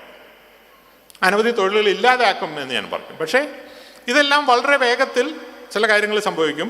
പക്ഷെ മിക്കവാറും തൊഴിലുകളിൽ സംഭവിക്കാൻ പോകുന്നത് നിർമ്മിത ബുദ്ധിയും മനുഷ്യരും കോ എക്സിസ്റ്റ് ചെയ്യുന്നൊരു രീതിയായിരിക്കും. ഇപ്പോൾ ഡോക്ടറുടെ തൊഴിൽ ഉദാഹരണത്തിന് അടുത്തൊരു 5 വർഷത്തിനകം നിർമ്മിത ബുദ്ധി അറിയാത്ത ഡോക്ടർമാരുടെ തൊഴിൽ ചെയ്യാൻ സാധിക്കില്ല എന്നൊരു സാഹചര്യം വരും. ലോകത്ത് ഉണ്ടാകുന്ന എല്ലാ മാറ്റങ്ങളും ഒരു ഡോക്ടർക്കും പഠിക്കുക എന്നുള്ളത് സാധ്യമല്ല. ഇന്ന് കോങ്കോയിൽ ഒരു പർട്ടിക്കുലർ ഡിസീസിന് ഒരു സർജറി നടത്തി സക്സസ്ഫുള്ളായി അല്ലെങ്കിൽ ഫെയിലിയറായി. ഇത് ഒരു ജേർണലിൽ വന്ന് നമ്മളുടെ ഡോക്ടർ വായിച്ച് മനസ്സിലാക്കുമ്പോഴത്തേക്കും ചിലപ്പോൾ 2 വർഷം എടുക്കും. പക്ഷെ ഒരു നിർമ്മിത ബുദ്ധിയാണ് ഇത് ചെയ്യുന്നതെങ്കിൽ ഓരോ ദിവസവും വൈകുന്നേരം അന്ന് വരെ സംഭവിച്ചിട്ടുള്ള എല്ലാ മാറ്റങ്ങളും ആ നിർമ്മിത ബുദ്ധി പ്രോഗ്രാമിന് അറിയാൻ സാധിക്കും. അപ്പോൾ ഡോക്ടർ നമ്മളോട് സംസാരിക്കുന്നു, ഡോക്ടർ അഭിപ്രായം തേടുന്ന നിർമ്മിത ബുദ്ധിയുള്ള ഒരു അസിസ്റ്റൻറ്റിനോടായിരിക്കും. ഇത് നിർമ്മിത ബുദ്ധിയുടെ ഡോക്ടറുടെ കാര്യത്തിൽ മാത്രമല്ല, ലോകത്തെ ഏതൊരു തൊഴിലാണെങ്കിലും, ജേർണലിസ്റ്റ് ആണെങ്കിലും ലോയർ ആണെങ്കിലും. ഞാൻ 2 വർഷം മുമ്പ് അബുദാബിയിൽ ഒരു ലെക്ചർ നടത്തുന്ന സമയത്ത് എന്നോടൊരാൾ ചോദിച്ചു, സർ, നിർമ്മിത ബുദ്ധി കൊണ്ടൊരു ജഡ്ജ് ഉണ്ടാകാൻ സാധിക്കുമോ, ഒരു ജഡ്ജിൻ്റെ ജോലി നിർമ്മിത ബുദ്ധിക്ക് ചെയ്യാൻ സാധിക്കുമോ എന്ന് ചോദിച്ചു. ഞാൻ പറഞ്ഞു ഞാൻ ഇന്നേ വരെ അതിനെ പറ്റി ചിന്തിച്ചിട്ടില്ല. പക്ഷെ കുറച്ച് കാര്യം ചിന്തിച്ചിട്ട് ഞാൻ പറഞ്ഞു സാധിക്കുമെന്ന് തോന്നുന്നില്ല. കാരണം അത് മനുഷ്യന് ചെയ്യാൻ പറ്റുന്ന മാത്രം ചെയ്യാൻ പറ്റുന്ന കാര്യമാണ്, എൻ്റെ വരുമരായകൾ അറിഞ്ഞ് ചെയ്യേണ്ടതാണ്. പക്ഷെ വെറും 6 മാസത്തിനകം ഞാൻ വായിച്ചു, എസ്റ്റോണിയ എന്ന് പറയുന്നൊരു രാജ്യത്ത് ജഡ്ജിമാരെ ആയിട്ട് നിർമ്മിത ബുദ്ധിയെ നിയമിച്ചു കഴിഞ്ഞു. അവിടെ സാമ്പത്തിക കുറ്റകൃത്യങ്ങളിൽ ആദ്യമായി കേസ് കേൾക്കുന്നത് നിർമ്മിത ബുദ്ധിയാണ്. അപ്പോൾ നമുക്ക് എന്തെങ്കിലും ഒരു കേസ് ഉണ്ടെങ്കിൽ നമ്മൾ ആ കേസ് സബ്മിറ്റ് ചെയ്യുന്നു. 24 മണിക്കൂറിനകം അന്ന് വരെ ആ രാജ്യത്ത് നടന്നിട്ടുള്ള സകല കേസുകളുടെയും നിയമങ്ങളുടെയും അടിസ്ഥാനത്തിൽ 24 മണിക്കൂറിനകം വിധി വരികയാണ് ചെയ്യുന്നത്. ഇന്ത്യയിൽ കോടിക്കണക്കിന് കേസുകൾ തെളിയാതെ കിടക്കുകയാണ്, തീർപ്പാവാതെ കിടക്കുകയാണ്. ഇന്ത്യയിൽ നിർമ്മിത ബുദ്ധി കോടതിയിൽ വരുമെന്നുള്ള കാര്യത്തിൽ യാതൊരു സംശയവുമില്ല. അപ്പോൾ ഏതൊരു രംഗത്തും ഈ മാറ്റമുണ്ടാകും. നിർമ്മിത ബുദ്ധിയെ നമ്മൾ സ്വീകരിച്ചേ പറ്റും. അധ്യാപകരുടെ ജോലിയെ പറ്റി പറയാം. ഇവിടെ കുറച്ച് അധ്യാപകർ കാണുമല്ലോ. ഈ കൊറോണ കാലത്ത് നിങ്ങൾ കണ്ടു ചില അധ്യാപകർ, ഇപ്പോൾ സായി കൃഷ്ണൻ എന്ന് തോന്നുന്നു ഒരു ടീച്ചറുടെ പേര്, ഒരു വളരെ ഫേമസ് ആയല്ലോ, കൈറ്റ് TV. അപ്പോൾ ആ ഒറ്റ ടീച്ചർക്ക് കേരളത്തിലെ മുഴുവൻ 1ാം ക്ലാസ്സിലെ കുട്ടികളെയും പിടിച്ചിരുത്താനുള്ളൊരു കഴിവുണ്ടായി. അപ്പോൾ അവർ ഒരു സൂപ്പർ ടീച്ചറായി മാറി. അതുപോലെ തന്നെ ഇപ്പോൾ ഫിസിക്സിലെ ലെക്ചറെല്ലാം നിങ്ങൾ കണ്ടിട്ടുണ്ടാകും. ലോകത്തെ ലക്ഷക്കണക്കിന് ആളുകൾ കാണുന്ന ലെക്ചേഴ്സ് ഉണ്ട്. കോഴ്സറയിൽ ഒരു ടീച്ചറുണ്ട്, പ്രൊഫസർ ലോറ സാന്റേഴ്സ്. അവർ എടുക്കുന്ന ഒരു കോഴ്സ് 23 ലക്ഷം ആളുകളാണ് ഇതുവരെ പഠിച്ചിറങ്ങിയിട്ടുള്ളത്. 23 ലക്ഷം ആളുകൾ. സാധാരണഗതിയിൽ ഒരു അധ്യാപകൻ്റെയോ അധ്യാപികയുടെയോ ജീവിതകാലത്ത് അവർക്ക് 10,000 ആളുകളെ പോലും പഠിപ്പിക്കാൻ സാധിക്കില്ല. അപ്പോൾ 23 ലക്ഷം ആളുകൾ ഒറ്റ ടീച്ചറാണ് പഠിപ്പിക്കുന്നത്. അങ്ങനെ നല്ലൊരു ടീച്ചർക്ക് ലക്ഷക്കണക്കിന് ആളുകളെ പഠിപ്പിക്കാനുള്ള ഒരു അവസരം ഉണ്ടാകുന്നു. അപ്പോൾ മറ്റുള്ള ടീച്ചേഴ്സ് എന്ത് ചെയ്യും? ടീച്ചേഴ്സിൻ്റെ ജോലിയെ എങ്ങനെയാണ് നിർമ്മിത ബുദ്ധി ബാധിക്കാൻ പോകുന്നത്? പിന്നെയുള്ള കാലത്ത് ടീച്ചർമാരുടെ അടിസ്ഥാനപരമായിട്ടുള്ള സ്കിൽ എന്ന് പറയുന്നത് ഒരു വിഷയം കുട്ടികളെ പഠിപ്പിക്കുക എന്നുള്ളതായിരിക്കില്ല. അതിന് ഈ സൂപ്പർ ടീച്ചേഴ്സ് ഉണ്ടാകും. അത് അവരിൽ നിന്ന് ഓൺലൈനായി ലക്ഷക്കണക്കിന് ആളുകൾ, കോടിക്കണക്കിന് ആളുകൾ അത് പഠിക്കും. പക്ഷേ കുട്ടികൾ എന്ത് പഠിക്കണം, എങ്ങനെ പഠിക്കണം എന്ന് കുട്ടികളെ സഹായിക്കുന്ന ഒരു മെൻറ്ററായി മാറാനായിട്ട് ടീച്ചർമാരുടെ ആവശ്യമുണ്ടാകും. IIT മദ്രാസിൽ കഴിഞ്ഞ വർഷം അവർ കോഴ്സ് തുടങ്ങിയിട്ടുണ്ട്. ഡേറ്റ സയൻസ് എന്നാണ് അതിൻ്റെ പേര്. 3 വർഷത്തെ ഡിഗ്രി കോഴ്സാണ്. ആ കോഴ്സിന് നമ്മൾക്ക് ജോയിൻ ചെയ്യാം. നിങ്ങളത് ശ്രദ്ധിക്കേണ്ടതാണ്. 1 വർഷം ആ കോഴ്സ് പഠിച്ചാൽ നിങ്ങൾക്കൊരു സർട്ടിഫിക്കറ്റ് കിട്ടും. 32,000 രൂപയാണ്. 2 വർഷം പഠിക്കണമെങ്കിൽ 1,20,000 രൂപയാണ്. അപ്പോൾ ഡിപ്ലോമ കിട്ടും. 3 വർഷം പഠിച്ചാൽ നിങ്ങൾക്ക് ഒരു ഡിഗ്രി കിട്ടും. അപ്പോഴത്തേക്കും 3 ലക്ഷം രൂപയാവുമെന്ന് തോന്നുന്നു. ഈ കോഴ്സിന് ഇന്ന് IIT-യിൽ പഠിക്കുന്ന 7,500 കുട്ടികളാണ്. IIT മദ്രാസിൽ 46 ഡിപ്പാർട്ട്മെൻറ്റുകളിൽ എല്ലാം കൂടി മൊത്തമായി പഠിക്കുന്നത് 10,000 കുട്ടികളാണ്. അപ്പം അതിൽ കൂടുതൽ കുട്ടികളാണ് ഒരൊറ്റ കോഴ്സ് മാത്രമായിട്ട് പഠിക്കുന്നത്. അപ്പോൾ ഈ കോഴ്സ് പഠിപ്പിക്കാനായിട്ട് 4-5 അധ്യാപകരേ ഉള്ളൂ. 7,200 ആളുകളെ പഠിപ്പിക്കാനായിട്ട് 4-5 കുട്ടികളുള്ളൂ. മറ്റുള്ള 10,000 ആളുകളെ പഠിപ്പിക്കാനായിട്ട് പ്രോബ്ലി 1,000-1,200 ടീച്ചേഴ്സ് ഉണ്ട്. പക്ഷേ ഈ 7,200 ആളുകളെ സഹായിക്കാനായി ഓരോ 10 ആളുകൾക്കും ഒരു ട്യൂട്ടർ വെച്ചുണ്ട്. അപ്പോൾ ടീച്ചേഴ്സിൻ്റെ എണ്ണം 7,000 കുട്ടികളുണ്ടെങ്കിൽ 700 ട്യൂട്ടേഴ്സ്. അത് 50,000 കുട്ടികളായി കഴിഞ്ഞാൽ 5,000 ട്യൂട്ടേഴ്സ്. ആ തരത്തിൽ ടീച്ചേഴ്സിൻ്റെ ജീവിതത്തിൽ വലിയ മാറ്റങ്ങളുണ്ടാകും. നിങ്ങൾ ഏതൊരു തൊഴിൽ രംഗത്തേക്കാണ് തിരിയാൻ പോകുന്നതെങ്കിലും ആ രംഗത്തെല്ലാം സാങ്കേതിക വിദ്യയുടെ വലിയ ഒരു കടന്നുകയറ്റം ഉണ്ടാകും. ആ സാങ്കേതിക വിദ്യയെ അറിഞ്ഞിരിക്കുക എന്നുള്ളതാണ് 21-ാം നൂറ്റാണ്ടിലെ തൊഴിൽ ജീവിതത്തിൽ വളരെ പ്രധാനമായി നിങ്ങൾ ചെയ്യാനുള്ളത്. അപ്പോൾ നെറ്റ്വർക്ക് ഉണ്ടാക്കിയെടുക്കുക, ഏറ്റവും നല്ല സ്ഥാപനത്തിൽ പഠിക്കുക, നമ്മുടെ സമൂഹ മാധ്യമങ്ങളിലെ കാര്യങ്ങൾ ശ്രദ്ധിക്കുക, ജീവിതകാലം മുഴുവൻ പഠിക്കാൻ തയ്യാറെടുക്കുക. ഏതൊരു തൊഴിൽ രംഗത്താണെങ്കിലും ആ തൊഴിൽ രംഗത്ത് വരുന്ന സാങ്കേതിക വിദ്യകളെ അറിയുക, പഠിക്കുക. ഇത്രയും കാര്യങ്ങൾ ചെയ്തു കഴിഞ്ഞിട്ടുണ്ടെങ്കിൽ 21-ാം നൂറ്റാണ്ടിലെ നിങ്ങളുടെ തൊഴിൽ ജീവിതം തീർച്ചയായിട്ടും വളരെ നല്ലതാക്കി മാറ്റാൻ സാധിക്കും. ഞാൻ ആദ്യം പറഞ്ഞ പോലെ ഇത് നിങ്ങൾ ചെയ്തില്ലെങ്കിൽ മറ്റാരെങ്കിലും ഇത് ചെയ്യും. അവർ തൊഴിൽ രംഗത്ത് മുന്നേറും. നമ്മൾ പുറകിലാകുമെന്ന് മാത്രമല്ല, തൊഴിലില്ലാത്ത ഒരു തലമുറയായി മാറും. അത് ആരാണോ മുൻകൈ എടുക്കുന്നത് അവർക്ക് തൊഴിലുണ്ടാകും, മറ്റുള്ള ആളുകൾക്ക് തൊഴിലേ ഉണ്ടാകില്ല. അങ്ങനെ ഒരു ലോകമാണ് ഉണ്ടാക്കാൻ പോകുന്നത്. ധാരാളം പെൺകുട്ടികളുള്ളതുകൊണ്ട് ഒരു കാര്യം കൂടി പറഞ്ഞ് ഞാൻ എൻ്റെ ഇത് അവസാനിപ്പിക്കുകയാണ്. അതിനുശേഷം ചോദ്യങ്ങളുണ്ടെങ്കിൽ അതിന് ഉത്തരം പറയാം. എന്തുകൊണ്ടാണ് ഇപ്പോൾ കേരളത്തിലെ ഉന്നത വിദ്യാഭ്യാസ രംഗത്തെ സ്പീക്കർ പറഞ്ഞു ധാരാളം സ്ത്രീകളുണ്ട്. 70% പെൺകുട്ടികളാണ് ഉന്നത വിദ്യാഭ്യാസ രംഗത്ത്. ഡിഗ്രി കഴിഞ്ഞാൽ PG രംഗത്ത് 70% പെൺകുട്ടികളാണ്. പക്ഷെ തൊഴിൽ രംഗം എടുത്തു കഴിഞ്ഞിട്ടുണ്ടെങ്കിൽ അത് താഴേക്ക് വരും. തൊഴിൽ മുകളിലേക്ക് പോകും തോറും അത് കൂടുതൽ താഴേക്ക് വരും. ഒരു കോർപ്പറേറ്റ് ലെവൽ മാനേജിംഗ് ഡയറക്ടർ ലെവലിലേക്ക് വരുമ്പോഴേക്കും സ്ത്രീകളുടെ എണ്ണം വളരെ വളരെ വളരെ കുറവാകും. ലോകത്തിൽ തന്നെ ശരിയാണ്, കേരളത്തിൽ പ്രത്യേകിച്ചും. കേരളത്തിലെ അസംബ്ലിയിലെ കാര്യം എടുത്താലും അറിയാമല്ലോ, 140 MLA മാരുള്ളതിൽ 10 സ്ത്രീകൾ പോലുമല്ല. കേരളത്തിൽ 20 MP മാരുള്ളതിൽ ഒരാളാണ് എന്ന് തോന്നുന്നു, 5% സ്ത്രീകളുള്ളത്. അപ്പോൾ എന്തുകൊണ്ടാണ് വിദ്യാഭ്യാസമുള്ള സ്ത്രീകൾ അനവധി ഉണ്ടായിട്ടും അവർ തൊഴിൽ രംഗത്ത് മുന്നേറാത്തത് എന്നുള്ളതിനെ പറ്റി ഷെറിൽ സാൻഡേഴ്സ് എന്ന് പറയുന്ന ഫേസ്ബുക്കിൻ്റെ ചീഫ് ഓപ്പറേറ്റിംഗ് ഓഫീസറായിട്ടുള്ള ഒരു സ്ത്രീ ഒരു പുസ്തകം എഴുതിയിട്ടുണ്ട്. നിങ്ങളത് വായിച്ചിട്ടില്ലെങ്കിൽ വായിക്കണം. ലീൻ ഇൻ എന്നാണ് പുസ്തകത്തിൻ്റെ പേര്. നിങ്ങൾ ഞാനുമായി ഓൺലൈനായിട്ട് ലിങ്ക്ഡിനിൽ കണക്ട് ചെയ്യുകയാണെങ്കിൽ ആ പുസ്തകത്തിൻ്റെ കോപ്പി ഞാൻ അയച്ചു തരാം.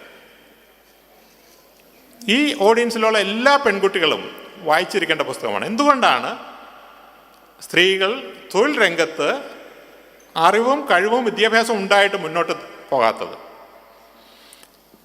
അതിന് അടിസ്ഥാനപരമായിട്ട് അവർ പറയുന്ന 2-3 കാര്യങ്ങളുണ്ട്. ഇത് ഇന്ത്യയിലെ കാര്യമല്ല, കേരളത്തിലെ കാര്യമല്ല, അമേരിക്കയിലെ കാര്യമാണ്. അതായത് ഇത്രമാത്രം നമ്മൾ പുരോഗതിയും ലിംഗസമത്വമൊക്കെ ഉണ്ടെന്ന് വിചാരിക്കുന്ന അമേരിക്കയിൽ പോലും ഇന്നും കോർപ്പറേറ്റ് ലെവലിലെത്തുമ്പോൾ, ഡയറക്ടർ ലെവലിലെത്തുമ്പോൾ സ്ത്രീകളുടെ എണ്ണം കുറഞ്ഞു വരുന്നു.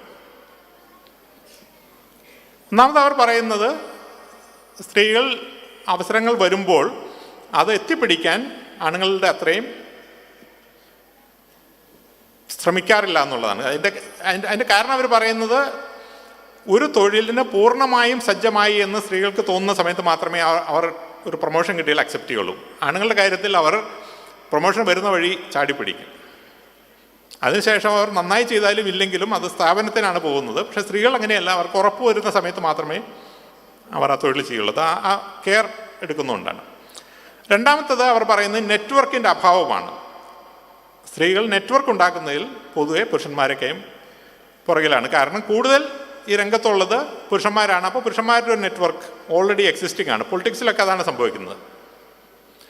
മൂന്നാമത്തത് അവർ പറയുന്നത് മെൻറ്ററിങ്ങിൻ്റെ അഭാവമാണ്. നമ്മൾക്ക് ഓരോരുത്തർക്കും നമ്മുടെ തൊഴിൽ രംഗത്ത് നമ്മളെ മുന്നോട്ട് നയിക്കാൻ കഴിവുള്ള ഒരു മെൻറ്ററുടെ ഒരു ആവശ്യമുണ്ട്. ഈ മെൻറ്റർ എന്ന് പറയുന്ന ഒരു റോൾ മോഡലല്ല, അങ്ങനെ ആകാശത്തിരിക്കുന്ന ഒരു റോൾ മോഡലല്ല നമ്മൾ ഉദ്ദേശിക്കുന്നത്. നമ്മൾക്ക് കൈയെത്തി പിടിക്കാൻ പറ്റുന്ന, നമ്മളോട് സംസാരിക്കുന്ന ഒരു മെൻറ്റർ നമുക്ക് എല്ലാവർക്കും ഉണ്ടായിരിക്കണം. ആ മെൻറ്ററാണ് ഈ കരിയർ പാത്തിൽ നമ്മൾ മുന്നോട്ട് നയിക്കുന്നത്. ഇതിൻ്റെ മെൻറ്ററെ എങ്ങനെയാണ് കണ്ടെത്തുന്നത്? ഇതെല്ലാം പുസ്തകത്തിലുണ്ട്.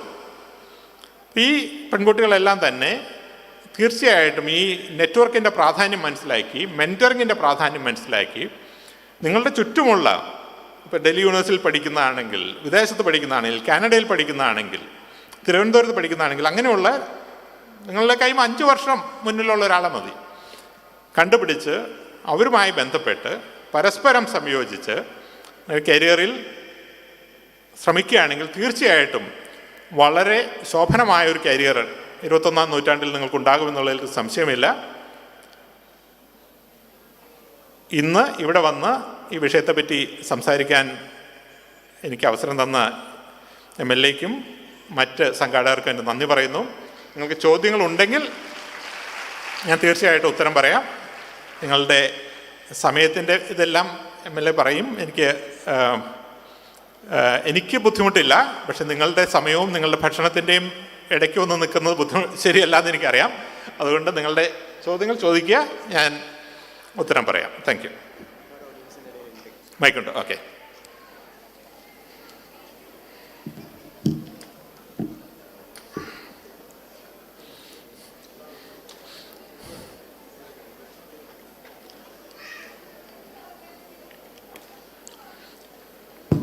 Hello. Yes. Hello, sir. Nice to meet you. Thank you. ഞാൻ നിസ്ല അബൂബക്കർ, +1 ഹ്യൂമാനിറ്റീസ് വിദ്യാർത്ഥിനിയാണ്. Very good. എനിക്ക് ചോദിക്കാനുള്ളത്, സാറ് പറഞ്ഞു സെൻട്രൽ യൂണിവേഴ്സിറ്റികളിൽ, ഇങ്ങനെ കൂടുതൽ അപ്രൂവ്ഡ് ആയിട്ടുള്ള യൂണിവേഴ്സിറ്റികളിൽ പഠിച്ചാൽ എന്തായാലും അതിനുള്ള പ്രയോറിറ്റീസ് നമുക്ക് ഹയർ എഡ്യൂക്കേഷൻ അല്ലെങ്കിൽ ഹയർ ഓപ്പർച്യൂണിറ്റീസിൽ നമുക്ക് ലഭിക്കും എന്നുള്ളത്. പക്ഷെ ഒത്തിരി പേര് സോഷ്യൽ ബാക്ക്ഗ്രൗണ്ട് അല്ലെങ്കിൽ പല റീസൺ കാരണം പുറകോട്ട് അല്ലെങ്കിൽ ഇങ്ങനെ കൂടുതൽ അപ്രൂവ്ഡ് ആയിട്ടല്ലാത്ത, അറിയപ്പെടാത്ത അല്ലെങ്കിൽ റാങ്കിങ്ങിൽ ഇല്ലാത്ത കോളേജുകളിൽ പഠിക്കുന്നുണ്ടാവും. പക്ഷെ അവർ എക്സ്ട്രീംലി സ്കിൽഡ് ആവാൻ ചാൻസ് ഉണ്ട്. പക്ഷെ ഇവരിങ്ങനെ ഹയർ എഡ്യൂക്കേഷൻ ഫോറിനിലോട്ടോ മറ്റോ പോവുകയാണെങ്കിൽ, ഹയർ ഓപ്പർച്യൂണിറ്റീസ്, ജോബ് ഓപ്പർച്യൂണിറ്റീസിന് പോവുകയാണെങ്കിൽ, പക്ഷെ ഇവർക്ക് സ്കില്ലുണ്ട്, പക്ഷേ they never studied in those colleges അല്ലെങ്കിൽ യൂണിവേഴ്സിറ്റീസ്. അവർ ഇങ്ങനെ പ്രയോറിറ്റി കിട്ടാത്തത് കൊണ്ട് അവർക്കൊരു ഫെയർ ആയിട്ടുള്ള ഒരു സമീപനം അവർക്ക് കിട്ടാൻ ചാൻസ് കുറവല്ലേ. അപ്പോൾ ഈ യൂണിവേഴ്സിറ്റികളിൽ പഠിച്ചൊരു കുട്ടിയുണ്ട്, പക്ഷേ ഈ കുട്ടിയെക്കാട്ടിലും സ്കില്ല് ഒരു പക്ഷേ അല്ലെങ്കിൽ ഒരു സബ്ജക്റ്റിനെ അപ്രോച്ച് ചെയ്യാനുള്ള ഒരു സ്കില്ലും മറ്റു കുട്ടിക്ക്, പഠിക്കാത്തൊരു കുട്ടിക്ക് ഉണ്ടെങ്കിൽ ഇവർക്ക് എങ്ങനെയാണ് ഒരു ഫെയർ ആയിട്ടുള്ള സമീപനം കിട്ടാൻ വല്ല വഴിയുണ്ടോ? അതിപ്പോൾ ഉണ്ടോ എനിക്കറിയില്ല, സോറി ഫോർ ദാറ്റ്. അല്ലെങ്കിൽ അതെങ്ങനെ ഉണ്ടാക്കിയെടുക്കാം, അതാണ് എനിക്ക് ചോദിക്കാനുള്ളത്. കാരണം എല്ലാവർക്കും ഒരുപോലെ പഠിക്കാൻ പറ്റിക്കോളണമെന്നില്ലല്ലോ. Thank you for listening. Thank you. ഇതൊരു വലിയ ബുദ്ധിമുട്ടുള്ള കാര്യമാണ്. കാരണം നമ്മൾ പലപ്പോഴും, ഇപ്പം ഞാൻ ലോകം മുഴുവൻ സഞ്ചരിക്കുന്ന ആളാണ്. എപ്പോഴും ദുരന്ത സ്ഥലങ്ങളിലും യുദ്ധസ്ഥലങ്ങളിലും സഞ്ചരിക്കുന്ന ആളുകളാണ്. അപ്പോൾ പല സ്ഥലത്ത് നമ്മൾ ചെല്ലുമ്പോൾ, ഇപ്പോൾ അഫ്ഗാനിസ്ഥാനിൽ ഞാൻ ചെല്ലുമ്പോൾ അവിടെ യൂണിവേഴ്സിറ്റിയിൽ പഠിക്കാനുള്ള അവസരമില്ലാത്ത കുട്ടികളുണ്ട്. പക്ഷെ അവരുമായിട്ട് സംസാരിക്കുമ്പോൾ IT കാര്യത്തിൽ ഉദാഹരണം എടുത്തു കഴിഞ്ഞിട്ടുണ്ടെങ്കിൽ നെറ്റ്വർക്കിങ്ങിൻ്റെ കാര്യത്തിൽ വളരെ എക്സ്പെർട്ട് ആയിരിക്കും, പക്ഷെ ഒരു സർട്ടിഫിക്കേഷൻ ഉണ്ടാവില്ല. അതേസമയം തന്നെ നമ്മൾ നേരെ തിരിച്ച് ദുബായിൽ ചെല്ലുകയാണെങ്കിൽ അല്ലെങ്കിൽ ബ്രൂണൈയിൽ ചെല്ലുകയാണെങ്കിൽ അവിടെ കുട്ടികൾക്കെല്ലാം സർട്ടിഫിക്കേഷൻ ഉണ്ട്. അപ്പോൾ അന്താരാഷ്ട്ര രംഗത്തേക്ക് അവർക്ക് ജോലി കിട്ടാനായിട്ട് സാധിക്കില്ല. മാത്രമല്ല പലപ്പോഴും അവരുടെ ലോക്കൽ ജോലികൾ പോലും, ഇപ്പം നൈജീരിയയിൽ അവിടുത്തെ ലോക്കൽ സ്ഥാപനങ്ങളിൽ ജോലിക്ക് പോലും അന്താരാഷ്ട്രമായിട്ടുള്ള ആളുകൾ വരുന്നൊരു സാഹചര്യം ഉണ്ടാകും. അപ്പം ഈ ഒരു പ്രശ്നത്തെയാണ് വാസ്തവത്തിൽ ഇവിടെ നിങ്ങളുടെ MLA ഹാൻഡിൽ ചെയ്യാനായിട്ട് ശ്രമിക്കുന്നത്. എങ്ങനെയാണ് ഇപ്പോൾ പെരിന്തൽമണ്ണ എന്ന് പറയുന്ന ഒരു മെട്രോ നഗരമൊന്നുമല്ലല്ലോ. ഇങ്ങനെയുള്ള പ്രദേശത്തുള്ള ആളുകൾക്ക് പോലും അന്താരാഷ്ട്രമായുള്ള ഒരു എക്സ്പോഷർ ഉണ്ടാക്കുന്നത്. ഇതാണ് ആദ്യത്തെ കാര്യം. അതായത് എന്താണ് ലോകമെന്ന് ആദ്യമായിട്ട് മനസ്സിലാക്കാനുള്ള ഒരു അവസരം, അതായിട്ട് ഈ ഒരു സെഷൻ എടുക്കുക. അതിനുശേഷം അതുമായിട്ട് എങ്ങനെയാണ് കണക്ട് ചെയ്യുന്നത് എന്ന് നോക്കുക. അപ്പോൾ ഞാൻ പറഞ്ഞു, സർട്ടിഫിക്കേഷനെ പറ്റി പറഞ്ഞു, ലിങ്ക്ഡിനിലെ സർട്ടിഫിക്കേഷനെ പറ്റി പറഞ്ഞു, സിസ്കോയുടെ സർട്ടിഫിക്കേഷനെ പറ്റി പറഞ്ഞു, ഗൂഗിളിൻ്റെ സർട്ടിഫിക്കേഷനെ പറ്റി പറഞ്ഞു. ഈ സർട്ടിഫിക്കേഷൻ എടുക്കാനായിട്ട് നമ്മൾ അമേരിക്കയിൽ പോകേണ്ട കാര്യമില്ല, നാട്ടിൽ തന്നെ ഇരുന്ന് ചെയ്യാവുന്നതേ ഉള്ളൂ. മറ്റുള്ള ആളുകളുമായിട്ട് ബന്ധപ്പെടുന്നതിനെ പറ്റി പറഞ്ഞു, ലിങ്ക്ഡിൻ വഴി ബന്ധങ്ങൾ ഉണ്ടാക്കുന്നതിനെ പറ്റി പറഞ്ഞു. ഇതിന് നമുക്ക് ഏത് വീട്ടിലിരുന്നാലും ചെയ്യാവുന്നതേ ഉള്ളൂ. ഞാൻ ജനുവയിലിരിക്കുമ്പോൾ അല്ലെങ്കിൽ എൻ്റെ കൊളീഗ്സ് ജനുവയിലിരിക്കുമ്പോൾ സ്ഥിരമായിട്ട് കാണുന്ന കാഴ്ചയുണ്ട്. ലോകത്തെ ഏതെങ്കിലും ഒരു സ്ഥലത്ത് മാലിയിൽ നിന്നുള്ളൊരാൾ ഒരു ഇമെയിൽ അയക്കും. പലപ്പോഴും ഇംഗ്ലീഷൊന്നും പെർഫെക്റ്റ് ഒന്നും ആയിരിക്കില്ല, പക്ഷേ they will make an effort to reach out. അപ്പോൾ അങ്ങനെ ഒരു മെയിൽ വരുമ്പോൾ നമ്മൾ ശ്രദ്ധിക്കും അത്. അപ്പോൾ ഞങ്ങളത് തീർച്ചയായിട്ടും കാലിബ്രേറ്റ് ചെയ്യുന്നുണ്ട്. ഇവർ വരുന്ന സോഷ്യോ എക്കണോമിക് ബാക്ക്ഗ്രൗണ്ട് കാലിബ്രേറ്റ് ചെയ്തിട്ടാണ് നമ്മൾ അവരെ സപ്പോർട്ട് ചെയ്യാനായിട്ട് ശ്രമിക്കുന്നത്. ഇന്ന് പഴയതിലും വളരെ എളുപ്പമാണ്. ഇപ്പോൾ എൻ്റെ ചെറുപ്പകാലത്ത് അത് സാധ്യമായിരുന്നില്ല. ഒരു പോസ്റ്റ് കാർഡിൽ എഴുതി നമുക്ക് വേറൊരു ലോകത്തേക്ക് എത്തിക്കുക, അവരുടെ ഈ അഡ്രസ്സ് പോലും നമുക്കറിയില്ല. ഇന്നങ്ങനെയല്ല. അപ്പോൾ ലോകത്ത് ആരെ വേണമെങ്കിലും നമുക്ക് കോൺടാക്ട് ചെയ്യാം. നമുക്ക് വേണമെങ്കിൽ ബിൽഗേറ്റ്സിനെ കോൺടാക്ട് ചെയ്യാം. നിങ്ങൾ 6 ലെവൽ ഓഫ് സെപ്പറേഷൻ എന്ന തിയറി കേട്ടിട്ടുണ്ടോ? 6 ലെവൽ ഓഫ് സെപ്പറേഷൻ എന്ന് കേട്ടിട്ടുണ്ടോ? 6 ലെവൽ ഓഫ് സെപ്പറേഷൻ പറയുന്നത് വളരെ രസകരമായൊരു കാര്യമാണ്. ലോകത്ത് ഇന്നിപ്പോൾ 7 ബില്യണോളം ആളുകൾ ജീവിച്ചിരിക്കുന്നുണ്ട് എന്നാണ് പറയുന്നത്. ഈ 7 ബില്യൺ ആളുകൾ തമ്മിൽ പരസ്പരമായി ബന്ധപ്പെടാനായിട്ട് ഒരു 6 ആളുകളുടെ അകലമാണ്. ഇപ്പം ഞാനും അമേരിക്കൻ പ്രസിഡൻറ്റും, എനിക്കിപ്പോൾ അമേരിക്കൻ പ്രസിഡൻറ്റിനെ അറിയില്ല, പക്ഷെ ഞാൻ ആരെങ്കിലും അറിയുന്ന ഒരാൾ അമേരിക്കൻ പ്രസിഡന്റ് അറിഞ്ഞിരിക്കും. അങ്ങനെ ലോകത്തുള്ള ഏറ്റവും നമ്മൾ വിചാരിക്കുന്ന ഇപ്പോൾ മംഗോളിയയിലുള്ള ഒരു ആട് മേയ്ക്കുന്ന ഒരാളും അമേരിക്കൻ പ്രസിഡന്റും തമ്മിൽ പരമാവധി 6 ആളുകളുടെ ഗ്യാപ്പേ ഉള്ളൂ എന്നാണ്. ഇത് 1920കളിൽ വന്നൊരു തിയറിയാണ്, 6 ലെവൽ ഓഫ് സെപ്പറേഷൻ. അത് പലപ്പോഴും എംപിരിക്കലായിട്ട് വെരിഫൈ ചെയ്യപ്പെട്ടിട്ടുണ്ടായിരുന്നെങ്കിലും സിസ്റ്റമാറ്റിക്കായിട്ട് വെരിഫൈ ചെയ്യപ്പെട്ടിരുന്നില്ല. 2 വർഷം മുമ്പ് ഫേസ്ബുക്ക് അത് വെരിഫൈ ചെയ്തു. അപ്പോൾ ഫേസ്ബുക്ക് വെരിഫൈ ചെയ്തപ്പോൾ കിട്ടിയ വിഷയമെന്ന് പറയുന്നത് അതിലും അതിശയകരമായിരുന്നു. വാസ്തവത്തിൽ ലോകത്തെ ആളുകൾ തമ്മിൽ 6 ലെവൽ സെപ്പറേഷൻ പോലുമില്ല, 4.1 ലെവൽ സെപ്പറേഷൻ ഉള്ളൂ എന്നാണ് പറയുന്നത്. അതായത് ഞാൻ പറയുന്നത് ലോകത്തെ ഇന്ന് ആരെയും റീച്ച് ഔട്ട് ചെയ്യാനായിട്ട് നമുക്ക് വലിയൊരു ഗ്യാപ്പില്ല. നമ്മളൊന്ന് കൈ പൊക്കി കഴിഞ്ഞിട്ടുണ്ടെങ്കിൽ അവിടെ എത്തും. പക്ഷേ അങ്ങനെ പൊക്കണമെന്നൊരു തോന്നൽ നമുക്കുണ്ടാകണം. അതിന് ഇതുപോലെയുള്ള അവസരങ്ങൾ ഇവിടെ നിന്ന് തുടങ്ങുക. ലിങ്ക്ഡിനിൽ പോവുക. ലിങ്ക്ഡിനിൽ നിന്ന് നിങ്ങൾക്ക് എവിടെയാണോ എത്തേണ്ടത് അവിടെ പോയി കണക്ട് ചെയ്യുക. അവിടെ പോയി കണക്ട് ചെയ്യുക. You will reach there.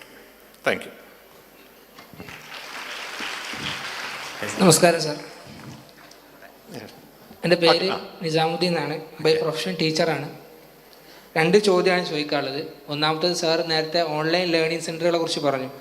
അപ്പം അതുമായി ബന്ധപ്പെട്ട് റീസെൻ്റായിട്ട് ഇന്ത്യയിൽ വന്നൊരു റിപ്പോർട്ടിൽ പറയുന്നുണ്ട്, ഇന്ത്യയിൽ ഒരുപാട് യൂണിവേഴ്സിറ്റികൾ പൂട്ടിപ്പോവും. അതിൽ നമ്മുടെ കാലിക്കറ്റ് യൂണിവേഴ്സിറ്റിയൊക്കെ വരെ പൂട്ടിപ്പോകും എന്നുള്ള റിപ്പോർട്ടാണ് പറയുന്നത്. അപ്പോൾ ഇത്തരത്തിലൊരു ഓൺലൈൻ ലേണിംഗ് സെൻ്റർ അല്ലെങ്കിൽ ഡിജിറ്റൽ ലിറ്ററസി വരുമ്പോൾ നമ്മുടെ നാട്ടിലെ കുട്ടികൾ അതിനെങ്ങനെയാണ് ബാലൻസ് ചെയ്യേണ്ടത്? രണ്ടാമത്തെ ചോദ്യം, ജെ.എസ്. അടൂർ സാറിൻ്റെ ഒരു സെഷനിൽ കേട്ടതാണ്. അപ്പോൾ നമ്മുടെ നാട്ടിലെ കുട്ടികളുടെ പ്രധാനപ്പെട്ട ഒരു വിനോദമാണ് 50 ലക്ഷം 60 ലക്ഷം കൊടുത്ത് വിദേശത്ത് പോയിട്ട് പഠിക്കുക.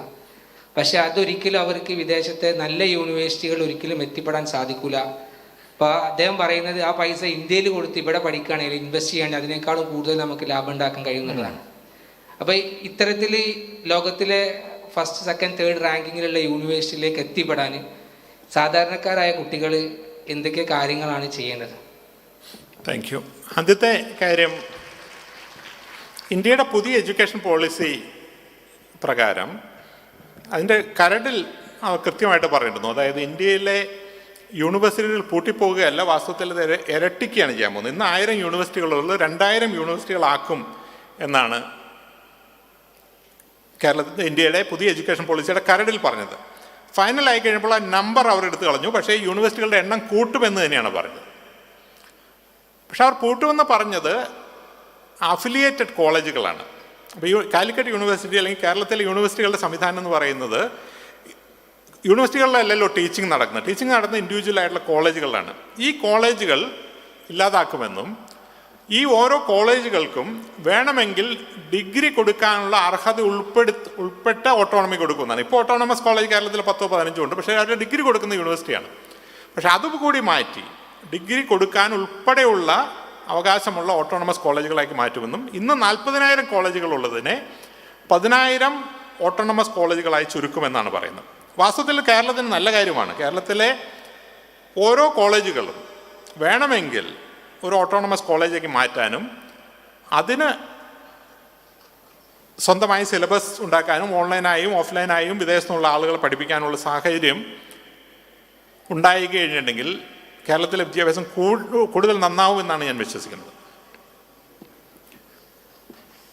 അപ്പോൾ യൂണിവേഴ്സിറ്റികൾ പൂട്ടിപ്പോകുക എന്നുള്ളതല്ല ഒരു സാധ്യത ഇന്ത്യയിലെ എഡ്യൂക്കേഷൻ പോളിസി.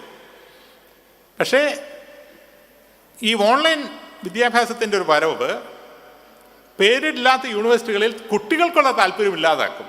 ഞാൻ ആദ്യമേ പറഞ്ഞല്ലോ, ഇപ്പോൾ ഇന്ത്യയിലെ ലോകത്തെ 10,000 യൂണിവേഴ്സിറ്റികളിൽ ആദ്യത്തെ 1000 യൂണിവേഴ്സിറ്റികളിൽ പോലും കേരളത്തിൽ ഒരു യൂണിവേഴ്സിറ്റി ഇല്ല. അപ്പോൾ നമ്മളുടെ ഡിഗ്രിയായി നമ്മൾ എവിടെയെങ്കിലും പോയി കഴിയണമെങ്കിൽ അത് ആർക്കും അറിയില്ല. അപ്പോൾ ആളുകൾ അത് അറിയുന്ന ഒരു യൂണിവേഴ്സിറ്റിയെ നോക്കും. അപ്പോൾ അതുകൊണ്ടാണ് കോഴ്സേറ നോക്കും, അല്ലെങ്കിൽ എഡെക്സ് നോക്കും, ലിങ്ക്ഡിൻ നോക്കും. അതൊന്നും യൂണിവേഴ്സിറ്റികളല്ലെങ്കിൽ പോലും ആ ഒരു സാഹചര്യം നിലനിൽക്കുന്നുണ്ട്. പക്ഷെ അതിലെത്തിപ്പറ്റാൻ നമുക്കും ബുദ്ധിമുട്ടൊന്നുമില്ല. ഇത് കാരണം അത് സൗജന്യമാണ്, ഓൾമോസ്റ്റ് സൗജന്യമാണ്. രണ്ടാമത്, ഇന്ത്യയിലെ വിദ്യാർത്ഥികളുടെ വിദേശത്തേക്കുള്ളൊരു പോക്കുണ്ട്. ഞാൻ അതിനെ പൂർണ്ണമായി സപ്പോർട്ട് ചെയ്യുന്ന ഒരാളാണ്. എൻ്റെ അടുത്ത് ധാരാളം ആളുകൾ വരാറുണ്ട് വിദേശത്ത് പോകാനായിട്ട്, കാനഡയിലേക്ക് പ്രത്യേകിച്ചും. അവിടെയാണ് ഏറ്റവും ലോവസ്റ്റ് ആയിട്ടുള്ള എഡ്യൂക്കേഷൻ. UK, Germany, ഫിൻലാൻഡിലൊക്കെ. അപ്പം അതിന് ഞാൻ പറയുന്ന കാര്യം, നമ്മുടെ പെർസ്പെക്റ്റീവിലുണ്ടാകുന്നൊരു മാറ്റം, പെൺകുട്ടികളുടെ കാര്യത്തിൽ പ്രത്യേകിച്ചും,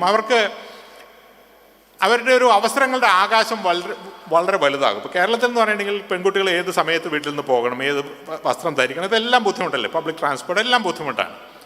പക്ഷേ ഇന്ത്യക്ക് പുറത്താണെങ്കിൽ അതൊരു ബുദ്ധിമുട്ടില്ല. അതുകൊണ്ട് തന്നെ ഇന്ത്യക്ക് പുറത്ത് പോകുന്ന മലയാളി പെൺകുട്ടികൾ വളരെ വളരെ ഹൈ ആയിട്ട് പെർഫോം ചെയ്യുന്ന ആളുകളാണ്. അപ്പോൾ അതുകൊണ്ട് ഒരു ടോപ്പ് യൂണിവേഴ്സിറ്റി അല്ലെങ്കിൽ പോലും വിദേശത്ത് പോകുന്നതിനെ പിന്തുണയ്ക്കുന്ന ഒരാളാണ് ഞാൻ ആളുകളോട് പറയാറുള്ള ഇത്ര മാത്രമേ ഉള്ളൂ. നമ്മൾക്ക് അത് 40-50 ലക്ഷം രൂപ ചിലവാക്കുകയാണെങ്കിൽ അതിനുള്ള സാമ്പത്തിക ശേഷി നമുക്കുണ്ടോ എന്നുള്ളത് നമ്മൾ ശ്രദ്ധിക്കണം. ഇപ്പോൾ നമ്മളുടെ അച്ഛൻ്റെ പെൻഷൻ അല്ലെങ്കിൽ അമ്മയുടെ പെൻഷൻ പ്ലാനും എടുത്ത് നമ്മൾ പോയി കഴിഞ്ഞിട്ടുണ്ടെങ്കിൽ അത് ചിലപ്പോൾ നഷ്ടമുണ്ടാകും. പക്ഷേ ഇവിടെ നമ്മൾക്കറിയാമല്ലോ, 5000 ആളുകളെ വിളിച്ച് കല്യാണം നടത്തുകയും ആ തരത്തിലുള്ള ചിലവ് ഒഴിവാക്കി അത് കുട്ടികളുടെ വിദ്യാഭ്യാസത്തിന് വേണ്ടി വിദേശത്ത് വിടുകയാണെങ്കിൽ അത് നല്ല തീരുമാനമാണ് എന്നുള്ള അഭിപ്രായമാണ് എനിക്കുള്ളത്. Thank you. Good afternoon, sir. Yes. Myself, Salman Faris from Cardi Healthcare Solution. I am working as medical coding faculty. The main disadvantage of technology is social isolation and loneliness. My question is, during first corona outbreak, many of my students placed as work from home option, but even though second outbreak, they opt work from home, more than that of work from home, work from office option. And many of my second question is, many of my students not ready to attend interviews from MNCs, especially they don't know how to answer spontaneous question like briefly explain about Kerala or like that question. Then how we will handle this kind of situation, especially Malayalis are not ready to, they have language barrier and my first question, social isolation and loneliness during the technology development. Okay, these are the two questions I want to clarify, sir. Thank you Fayas. Social ഐസൊലേഷൻ്റെ കാര്യം വളരെ സത്യമാണ്. അത് വാസ്തവത്തിൽ കൊറോണയ്ക്ക് ശേഷം ഒരു mental ഇൽനെസ്സിൻ്റെ ഒരു സുനാമി തന്നെ ഉണ്ടാകുമെന്നാണ് WHO-യും UK-യിലെ നാഷണൽ ഹെൽത്ത് സർവീസും എല്ലാം പറഞ്ഞത്. അത് സത്യമായിക്കൊണ്ടിരിക്കുകയാണ്. തീർച്ചയായിട്ടും ഒരു ബുദ്ധിമുട്ടാണ്, അത് നമ്മൾ കൈകാര്യം ചെയ്യേണ്ടതുമാണ്. അതേസമയം തന്നെ ലോകത്ത് തിരിച്ച് ഓഫീസിലേക്ക് ആളുകൾ പോകുന്ന ഒരു ലോകം ഇനി ഉണ്ടാകാൻ സാധ്യതയില്ല. ഞാൻ ഗ്രേറ്റ് റെസിഗ്നേഷൻ എന്നുള്ളതിനെ പറ്റി ഒന്ന് സൂചിപ്പിച്ചിരുന്നു. അമേരിക്കയിൽ ചരിത്രത്തിൽ ഉണ്ടായിട്ടില്ലാത്ത അത്തരം ആളുകളാണ് ജോലി രാജിവെക്കുന്നത്. അതിൻ്റെ കാരണം എന്താണെന്നുണ്ടെങ്കിൽ സാധാരണഗതിയിൽ പരമ്പരാഗതമായി ഒരു ഓഫീസിൽ പോയി 9 to 5 days a week ചെയ്യുന്ന ജോലി ചെയ്യാൻ ഇനി ആളുകൾക്ക് വാസ്തവത്തിൽ താല്പര്യമില്ല. അതിൻ്റെ അർത്ഥം വർക്ക് ഫ്രം ഹോം എന്നുള്ളതല്ല, വർക്ക് ഫ്രം എനിവെയർ. നമുക്ക് കോഫി ഷോപ്പിൽ പോയിരുന്നാണ് വർക്ക് ചെയ്യാൻ തോന്നുന്നെങ്കിൽ കോഫി ഷോപ്പിൽ പോയിരുന്ന് വർക്ക് ചെയ്യാം. നമുക്ക് ഒരു കോ വർക്കിംഗ് സ്പേസിൽ പോയിരുന്ന് ജോലി ചെയ്യാനാണെങ്കിൽ you can work from A co working space. What I think will happen is that the barrier between what is an educational location, what's an entertainment location, what's an employment location, this will shift. And the three will merge. ഇപ്പോൾ കേരളത്തിൽ 400 arts കോളേജുകളുണ്ട്, 170 engineering കോളേജുകളുണ്ട്, medical കോളേജുകളുണ്ട്. എല്ലാം കൂടി ഒരു 1200 let's A higher education institution ഉണ്ട് എന്ന് പറഞ്ഞിട്ടുണ്ടെങ്കിൽ ഈ 1200 higher education ഇൻസ്റ്റിറ്റ്യൂഷൻസിലും അവിടെ ലൈബ്രറി ഉണ്ട്, കോഫി ഷോപ്പുണ്ട്, മറ്റുള്ള സംവിധാനങ്ങളുണ്ട്. So I can imagine somebody is working in Microsoft or Facebook or Tata, instead of working from their home, they will actually go to the nearest engineering college and they work from there. And they will use the library, the internet, coffee shop, and they socialize with those people. അപ്പോൾ social ഐസൊലേഷനെ നമ്മുടെ കൊളീഗ്സുമായി മാത്രം ഇത് ചെയ്യേണ്ട കാര്യമില്ല. So yes, we should get out of the house. House is not a place design for work. പക്ഷേ that's not necessary that you go back to office. You just go to a collective working space എന്നുള്ളതേ ഉള്ളൂ. രണ്ടാമത്തെ ലാംഗ്വേജിൻ്റെ കാര്യമാണ്. തീർച്ചയായിട്ടും ശരിയാണ്, നമ്മൾ ഭാഷയിൽ വേണ്ടത്ര താല്പര്യം എടുക്കുന്നില്ല. ഞാനൊക്കെ പ്രീ ഡിഗ്രിക്ക് പഠിക്കുന്ന കാലത്ത് തന്നെ, അന്ന് ഡിഗ്രിക്ക് അഡ്മിഷന് ഇംഗ്ലീഷ് ഹിന്ദി കൗണ്ട് ചെയ്തിരുന്നില്ല. അപ്പോൾ ഇംഗ്ലീഷിൻ്റെ ടീച്ചർ ക്ലാസ്സിലേക്ക് വരുന്നു. അപ്പോൾ അവർ ചോദിക്കുന്നു, നിങ്ങൾക്ക് അറ്റൻഡൻസ് വേണ്ടവരെല്ലാം അറ്റൻഡൻസ് പറഞ്ഞിട്ട് പൊക്കോളാൻ പറയും. അപ്പോൾ ഞങ്ങളെല്ലാം അങ്ങനെ അറ്റൻഡൻസ് പറഞ്ഞിട്ട് പോയ ആളുകളാണ്. നമ്മളുടെ നമ്പർ പറയും, അവർ പറയും ശരി. ഇന്നാണ് അതിൻ്റെ ഒരു ബുദ്ധിമുട്ട് മനസ്സിലാക്കുന്നത്. ഞാൻ പലപ്പോഴും പല പ്രാവശ്യം എഴുതിയിട്ടുള്ള കാര്യമുണ്ട്. ഞാൻ 3ാം ക്ലാസ്സിൽ പഠിക്കുമ്പോൾ ഞങ്ങളുടെ സ്കൂളിൽ അറബി പഠിക്കാനുള്ളൊരു സൗകര്യം ഉണ്ടായിരുന്നു. ഒരു അറബിക് ടീച്ചറുണ്ടായിരുന്നു. പക്ഷേ വർഷത്തിൻ്റെ ആദ്യം ഞങ്ങളോട് ഹെഡ് മാസ്റ്റർ ഒന്ന് പറയും, മുസ്ലിം കുട്ടികളെല്ലാം അറബി പഠിക്കണം എന്ന് പറയും, മറ്റുള്ള കുട്ടികൾക്ക് ആ സമയത്ത് കളിക്കാം. അപ്പോൾ ആ അറബിക് ടീച്ചർ ക്ലാസ്സിലേക്ക് വരുന്നു, ഞങ്ങളെല്ലാം പുറത്ത് പോയി കളിക്കുന്നു. അന്ന് എൻ്റെ വീട്ടിൽ ആരെങ്കിലും ദീർഘദൃഷ്ടിയുള്ള ആരെങ്കിലും ഉണ്ടായിരുന്നെങ്കിൽ അവർ പറയുകയാണ്, മോനെ നീ കൂടി അറബി പഠിച്ചു കഴിഞ്ഞാണെങ്കിൽ ഇനിയുള്ള കാലത്ത് ഗുണമാകും എന്ന് പറഞ്ഞിരുന്നെങ്കിൽ എനിക്ക് വ്യക്തിപരമായി, ഞാൻ അതിന് ശേഷം മസ്കറ്റിൽ പോയി ഞാൻ അറബി പഠിക്കാനുള്ള ശ്രമം നടത്തിയിട്ടുണ്ട്. എനിക്കൊരു സുഡാനി ടീച്ചറൊക്കെ ഉണ്ടായിരുന്നു. എനിക്ക് തൊഴിലിൽ വലിയ മാറ്റം ഉണ്ടാകുമായിരുന്നു. എനിക്ക് മാത്രമല്ല, ലക്ഷക്കണക്കിന് മലയാളികൾക്ക് ആ മാറ്റം ഉണ്ടായിരുന്നു. നമുക്ക് എല്ലാ ആളുകൾ കമ്പിയായിട്ട് കുത്തുന്ന ഒരു കാഴ്ചയായിരിക്കും നമ്മൾ കാണുന്നത്. ഈ 20 ആളുകളുടെ തൊഴിലാണ് ഒരാൾ ഒരു കമ്പ്യൂട്ടറുമായിട്ട് ഇല്ലാതാക്കുന്നത്. വാസ്തവത്തിൽ നമ്മുടെ ചുറ്റുമുള്ള അനവധി തൊഴിലുകൾ, ഈ 30 ലക്ഷം ആളുകൾ ചെയ്യുന്ന തൊഴിലുകളെ സാങ്കേതികമായി ഉയർത്തി കഴിഞ്ഞിട്ടുണ്ടെങ്കിൽ നമ്മുടെ നാട്ടിൽ ഇന്ന് ഉള്ള ആളുകൾക്ക്, അഭ്യസ്തവിദ്യരായ മലയാളികൾക്ക് എടുക്കാൻ പറ്റുന്നതിലും കൂടുതൽ തൊഴിലുകൾ നമുക്കിവിടെ ഉണ്ടാക്കാൻ പറ്റും. പക്ഷേ ഈ കണക്ഷൻ നമ്മൾ ഇന്നും സാധിച്ചിട്ടില്ല. അതെങ്ങനെ ചെയ്യാം എന്നുള്ള കാര്യത്തിലാണ് MLA പോലുള്ള ആളുകൾ ദീർഘവീക്ഷണത്തോടെ അസംബ്ലിയിലൊക്കെ ഇടപെട്ട് നമ്മുടെ സമൂഹത്തെ ഒരു ഡിജിറ്റൽ ട്രാൻസ്ഫോർമേഷൻ ഉണ്ടാക്കണം എന്നുള്ളതാണ് എൻ്റെ ആഗ്രഹം. Thank you.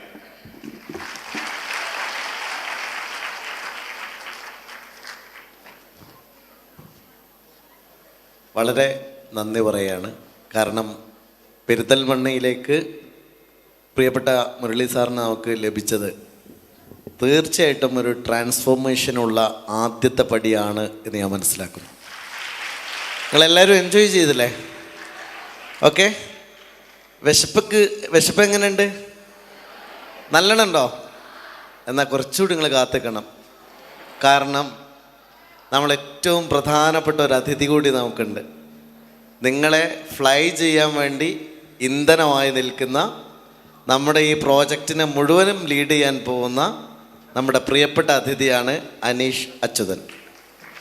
മലയാളികൾക്ക്, പെരിന്തൽമണ്ണക്കാർക്ക് ലോകത്തിന് മുമ്പിൽ അഭിമാനിക്കാവുന്ന അനീഷിൻ്റെ ഒരു ചെറിയ ഇൻട്രാക്ഷൻ കൂടെ നിങ്ങൾക്ക് വേണ്ടിയുണ്ട്. അത്